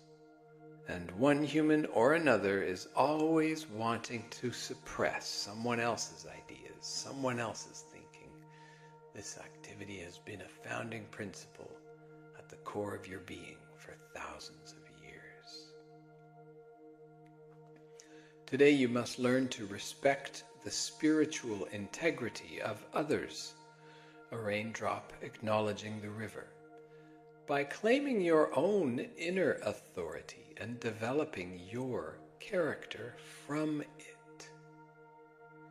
As you learn to explore your psychic self, you will understand that connectivity comes with telepathy, and that the gods have always used telepathic communication with humans. Remember, during the Aryan Age, the gods were portrayed in the form of huge statues and monuments, all great structures of stone. The builders understood the importance of spirit and knew how to use sound to build these great structures depicting the gods. In the age of Pisces, God became invisible and was pronounced no longer telepathically connected to you. If you claimed otherwise, you were burned at the stake or locked away in dungeons. Telepathy appears to be a dangerous potential lurking in your genes, yet your distant ancestors used it to see into another point of time, to travel out of body, and to view the now, the past, and the future simultaneously, to travel on the river of time. They understood sound and the power of their minds, and conversed with the gods. However, the gods tricked them, as some gods often do, and the humans gave their power away and worshipped the gods rather than finding a place of equality among them.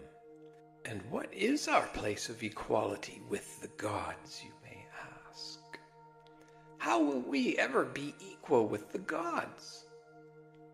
Must we develop our telepathic and clairvoyant skills and our telekinetic skills? It is easier than that. Your task is to vibrate with love to the best of your ability. Love your friends and love yourself. Be nurturing and harmonious and be at peace. This in itself is a great feat, one most of your ancestors never quite seemed to achieve. However, some of them did pass the test, creating what you would call utopia. Where does utopia dwell? Could utopia dwell in the timeline of Earth that you know? Is it possible to build a utopia? Or would it simply arise of its own nature because of a natural tendency to rise to a higher frequency? Everything changes when you start to emit your own frequency rather than absorbing frequencies around you, when you start imprinting your intent on the universe rather than receiving an imprint or blueprint from around you. You are in a 50-year window where humankind is at a testing ground, choosing a possible road in the great book of Earth. Your ancestors had similar tasks, and now at this point you too have many roads from which to choose. We ask you to develop yourself along the lines of a whole being with both male and female energies in balance with the right and left sides of your brain.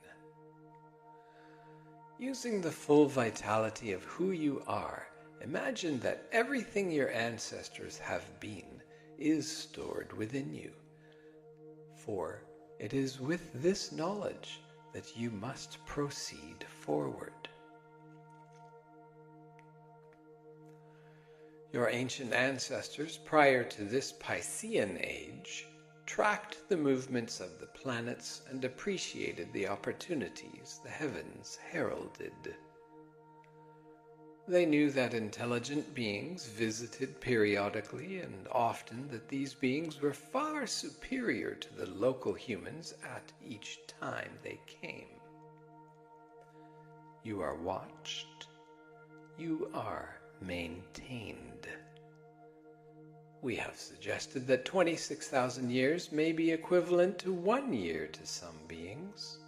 This does not mean that they are greater than you. It means they view reality from another perspective. These beings are, in your terms, multidimensional and know how to exist in a number of flows or calendars of time. Most humans mark time by the Gregorian calendar, which was created less than 500 years ago.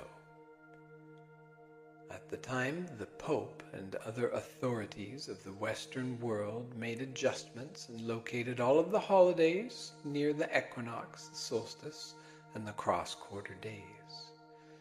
Slowly, the markers of cyclical time were replaced with the Christian icons who would now intercede for you with the gods. Even though the older meaning of cyclical time vanished, knowledge of it is still held deep within your cells. It is there. You must, however, stretch further back in time to find an even deeper meaning. Why did your ancestors mark time in this way? What was inside them that helped balance the earth? Could it be the balance between the logical mind and the intuitive self that you so need to develop as you enter? Beep! Could it be the balance between the logical mind and the intuitive self that you so need to develop as you carry on in the 21st century? Your ancestors lived further back than any calendar you could ever know. And beep. Your ancestors lived further back than any calendar you could ever know. They knew that sudden change would happen at the beginning or the end of an era, and that the ages marched backwards in the zodiac to create the great cycles of time. Throughout the great year, the 26,000-year precession of the equinoxes, cycles keep moving and changing, and existence keeps expanding, everywhere available and present. The gods, in their need to experiment with and observe you, separated you. This is why you have various races on your planet. You come from genetic families, seeded by coalitions, agreements, and committees of various stellar beings. Therefore, you are considered to be biological storehouses by some. Many view you as laboratory mice, to be studied, shifted, and changed. This does not elicit a very pleasant feeling, does it? There are also those who view you with the kindest of intentions and who watch you flourish and accept you for who you are. Some see you as their children who need parenting, and they are here to support you, not to punish you. They want to help you learn your lessons with kindness, as loving parents ideally would.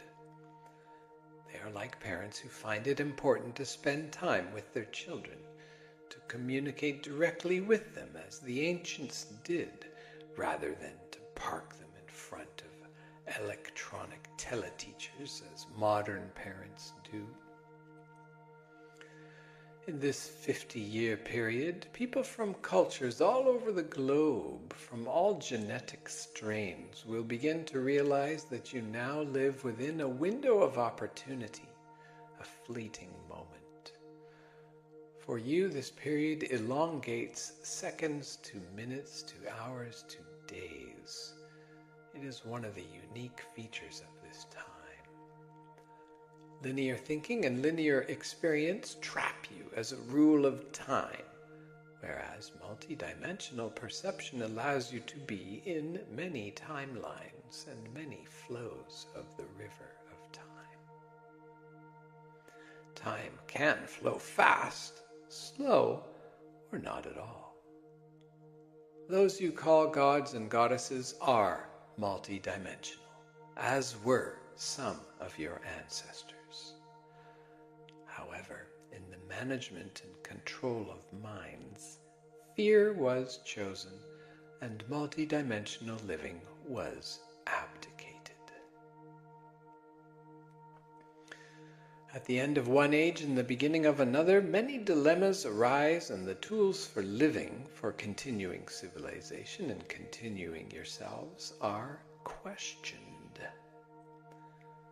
Today you are challenged to re-establish a high culture where life is once again valued, where mothers and fathers are honored, because it is through their joining that all of you were born.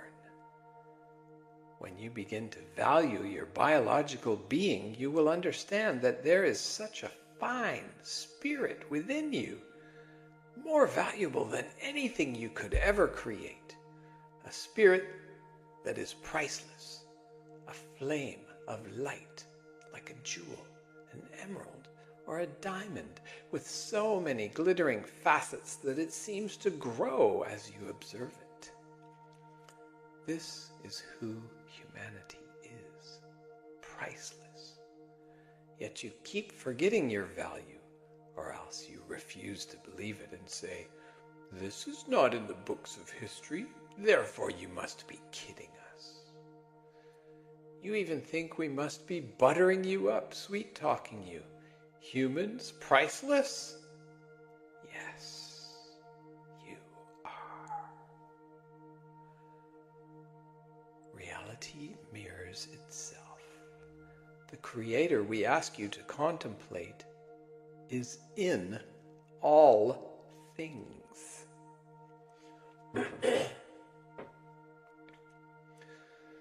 It diversifies and allows itself to be everything. Everything that ever was and everything that will ever be is the Creator. This vastness, beep, this vastness is really a unified field of unconditional love.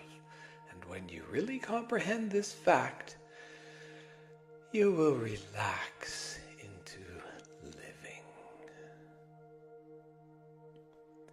When you build the foundation of your development with these principles and live them every day, you will truly be inheriting and claiming your preciousness. However, do not expect everything to be done for you. One of the most generous aspects of the Creator is to allow you to develop in any way you choose, to feel isolated or to feel connected, whichever you want. The creative force is you, an intelligent, biological, ever-present being seeking out the places you want and the times that excite you. In ages long past, civilizations sometimes existed for 100,000 years, and there were others that lasted much longer. Utopian civilizations are etched in the annals of your memory and in ancient mysterious records that are kept by secret societies. Your ancestors continued to quietly write down these histories. They hid the ancient knowledge in art, music, and carved it in stone.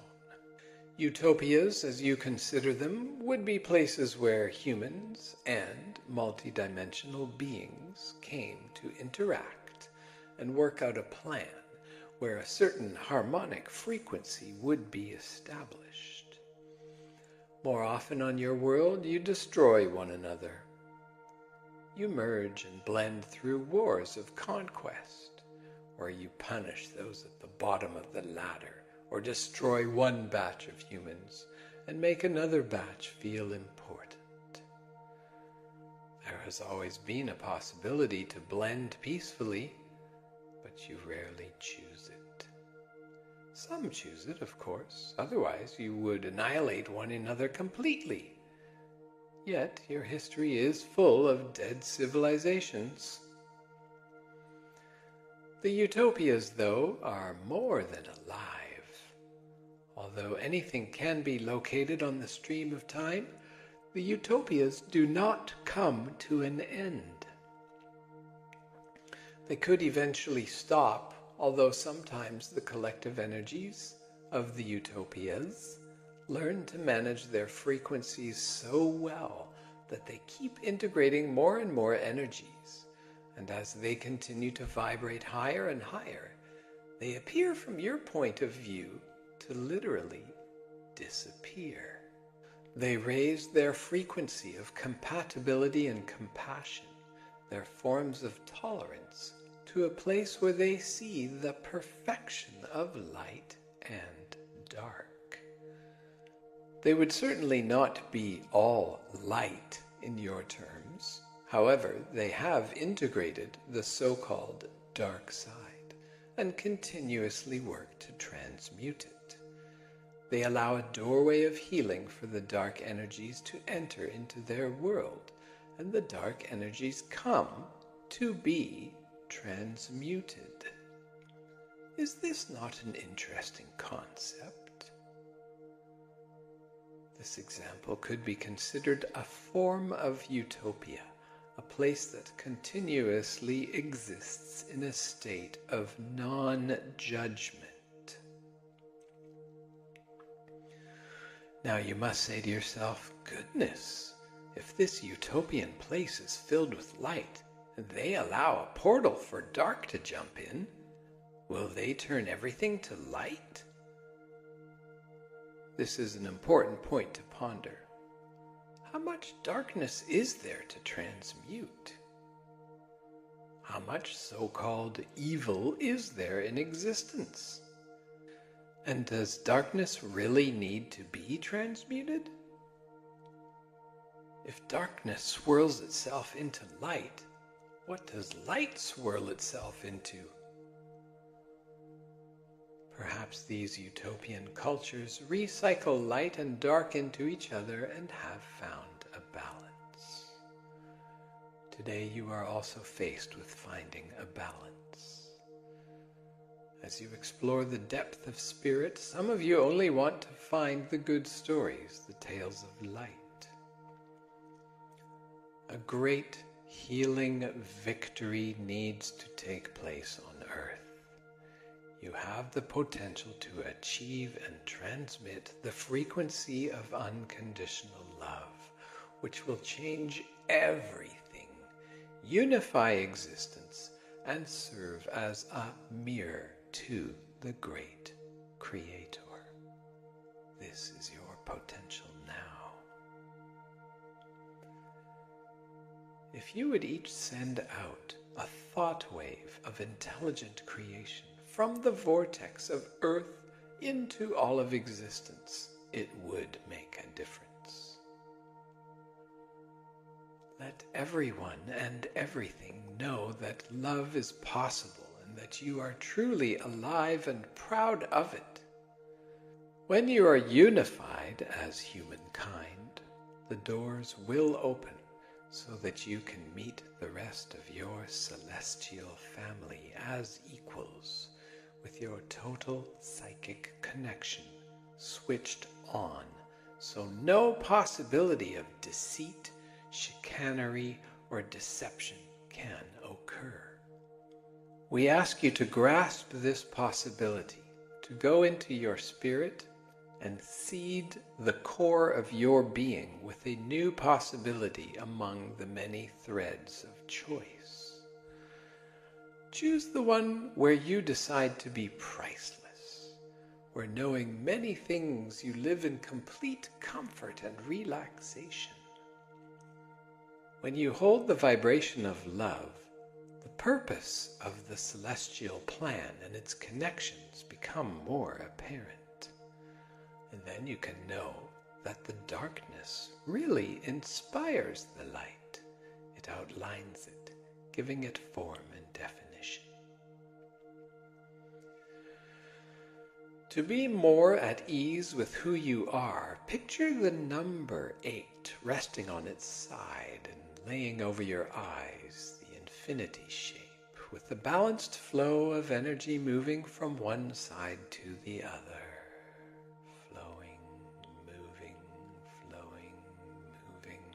When you want to know something, picture this figure over your eyes and send the energy round and round,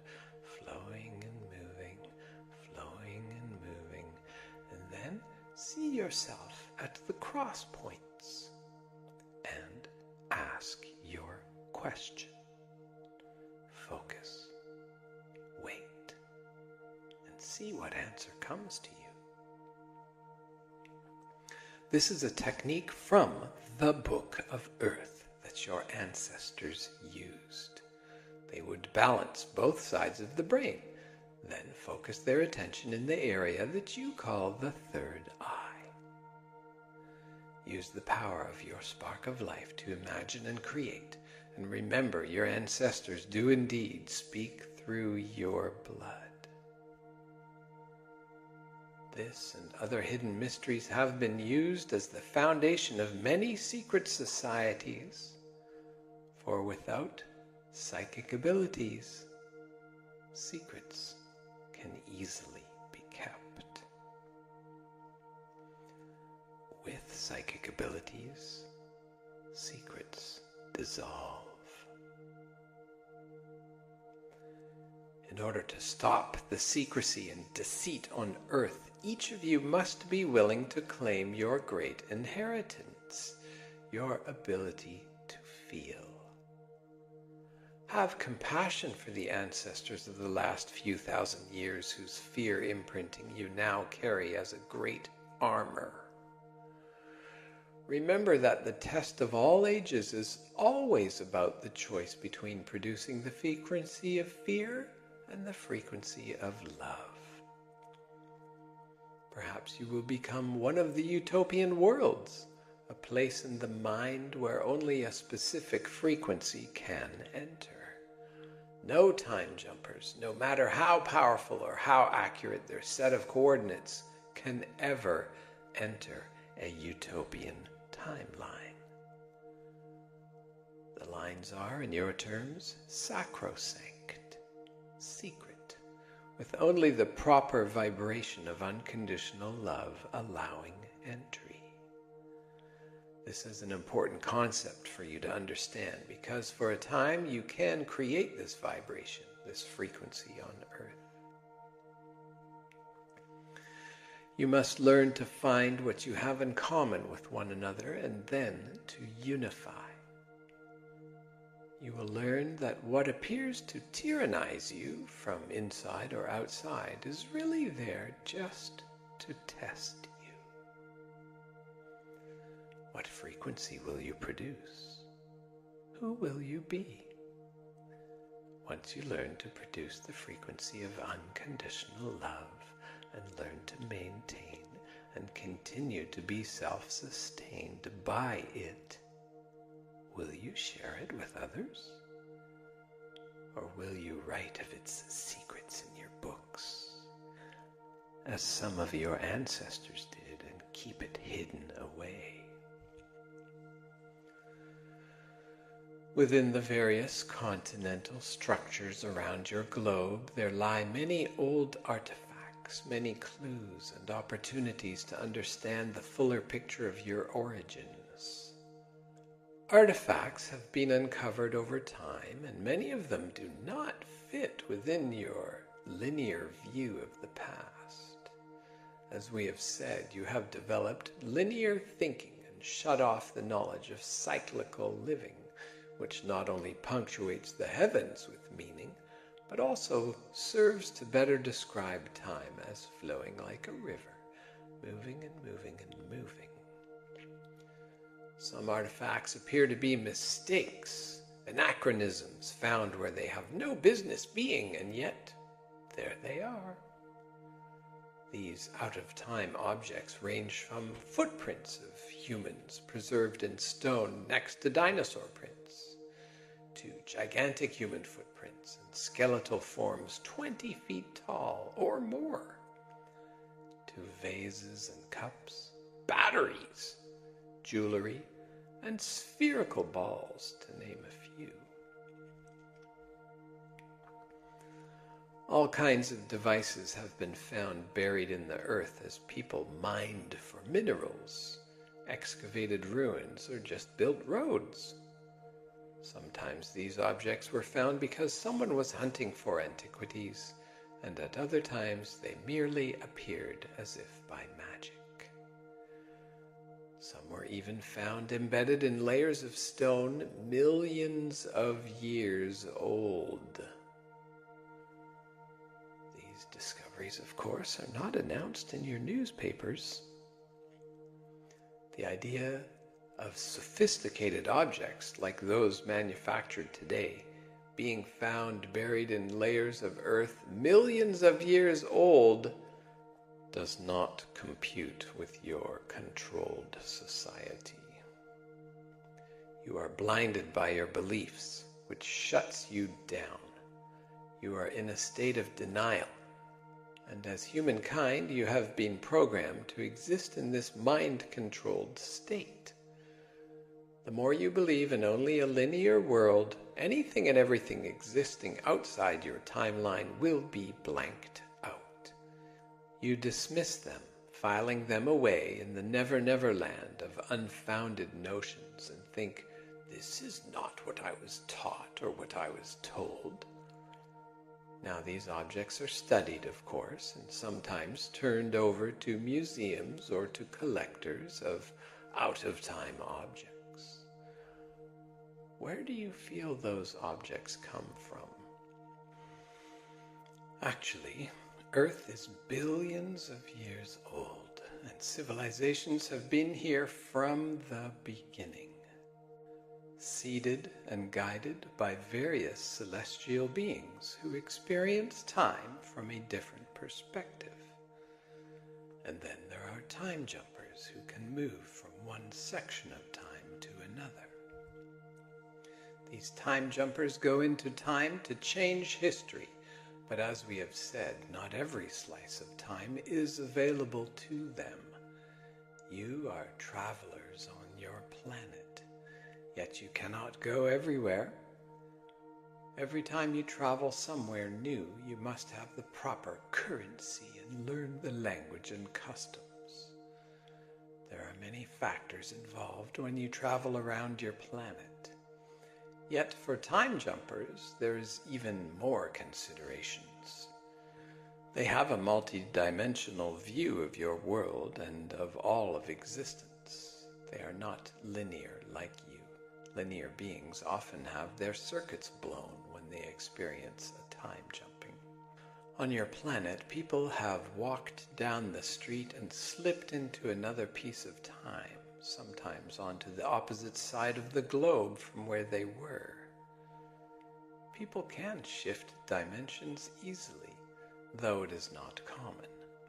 However, the experience is certainly more common than you recognize. Many people have these experiences and do not speak of them because they are frightened. In earlier times, when there was less freedom of expression, if someone spoke of such a thing, they were locked up and called crazy. The shift from linear to multi-dimensional living is stretching each of you, so allow yourself to shift gears if it occurs and say, oh yes, I can be me, never losing the integrity of myself while I simultaneously view and participate in another reality. This can be done with your biological being. Time jumpers come in all shapes and sizes with varieties from every aspect of existence. Certainly on Earth there are time jumpers in the time in which you live, early 21st century.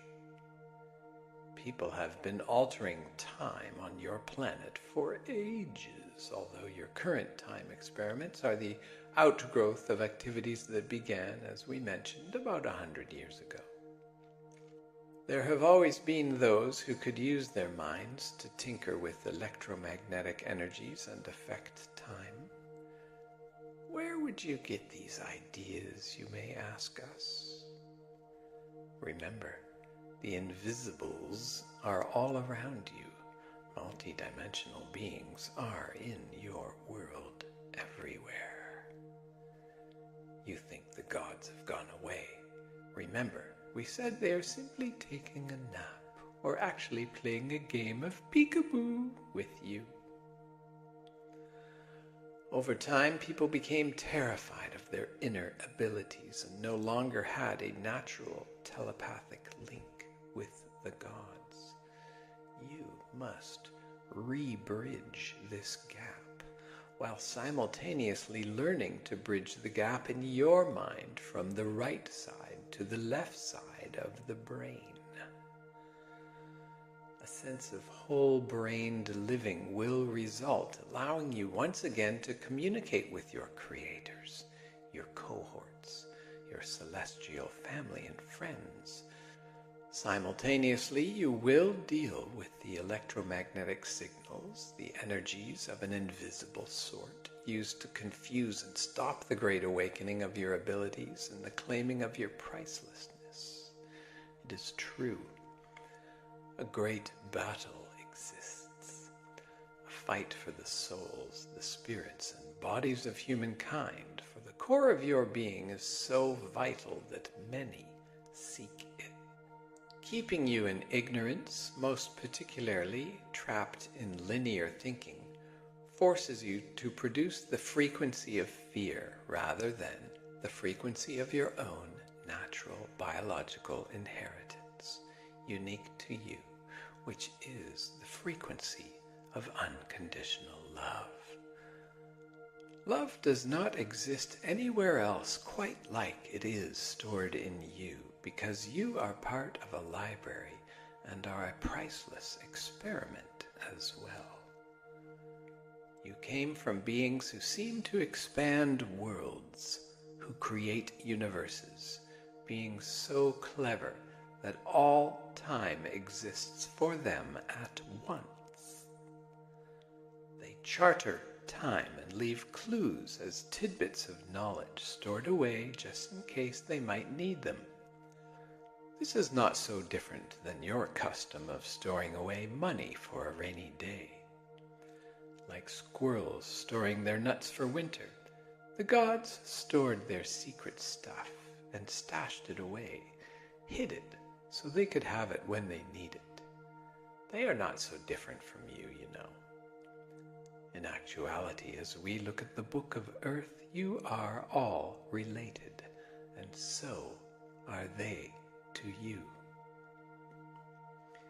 Yet in order to really understand these tales, you must feel separated for a while because of what you created, the whole separation of us and them.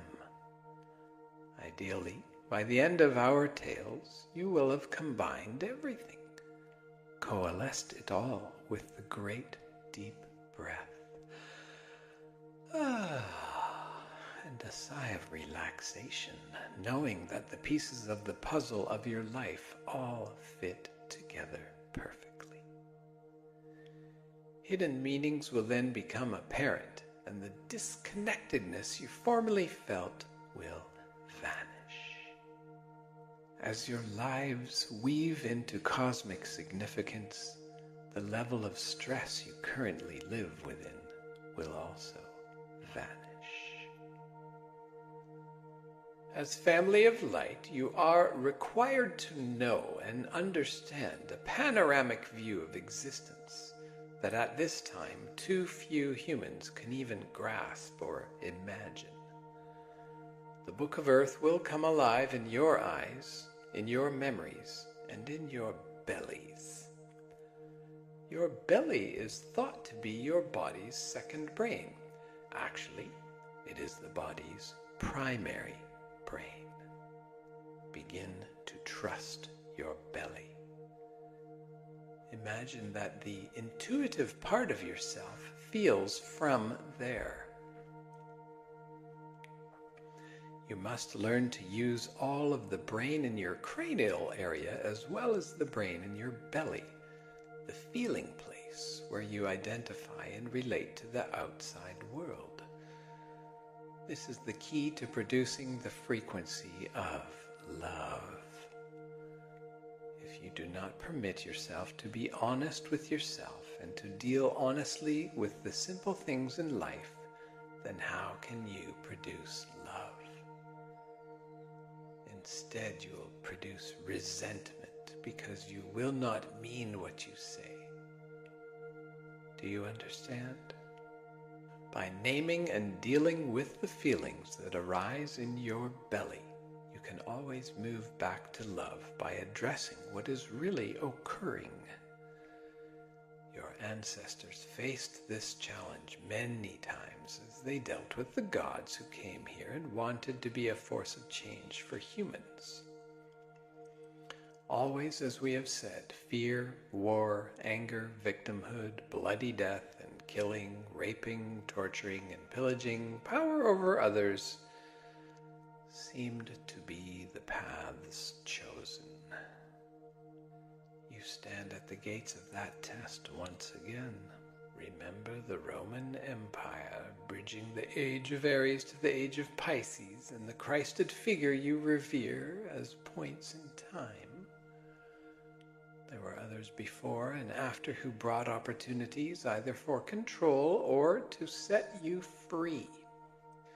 You will never find your soul, dear friends, inside of a structure. The structures you build to gather in, to sing to the heavens, or to perform your rituals of experience, cannot contain the vastness inside of you. These tabernacles you call religious structures are, in actuality, a trap to your soul. They serve as great generators where you give your spirit away and send energy to something else. Steeples and crosses act as antennas, you know. Understand that the bridge you are building to the age of Aquarius can only be constructed by raising your frequency. Call in the abilities of your ancestors. Your bloodline is rich with wide varieties of who you are. You can also call on your ancestors as colleagues and friends. Many multidimensional beings come here now, some in friendship and others in deceit, because they are confused. Humans cannot be labeled and categorized into one behavioral type. Some of you are quite aggressive, and others are more than kind. Many of the beings come here to feel your vibration, to test you, and to become integrated by you. They do not mean for you to fear them. When you choose fear, you stop the flow of energy of those who work with you because your power ends where your fear begins. You must learn to manage your own fear and manage your own moments by being in them. You will manage your own bodies by deciding that what you are is rightfully yours, and then you can change. Within your spirit, the deepest part of yourself, a core identity exists that you must learn to access. The territory may appear to be a dark night of the soul where you will have to really examine this lifetime and the full retinue of your emotions. Perhaps other lifetimes will be included as well. As the lines of time open and you claim your psychic inheritance, relinquishing the fear of your ancestors, remember that you are a part of a celestial family who both cherishes and ignores you. A family where some would do anything to extend your existence and others would destroy you in the blink of an eye. All of this is allowed by the great Creator. Now, imagine a bridge and see all of these beings drawn to it. Feel this happening inside the core of your being and imagine a flame of light inside yourself that never goes out. Use the act of breathing to activate the flame. See a powerful energy inside yourself that connects you with everything, with the vibration of unconditional love. The attention you place on your breath allows you to relax, to be in the now, and to expand your field into many nows. It is very important for as many of you as possible to grasp the great task ahead. In the larger book of existence, this is just another task.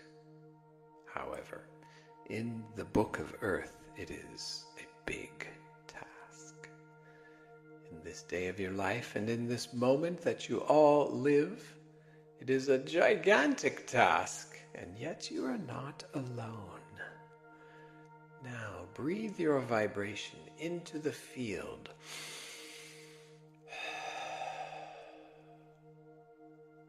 Breathe your common sense, your connection, your calmness, your love into your lungs with your will, your power, and your intent.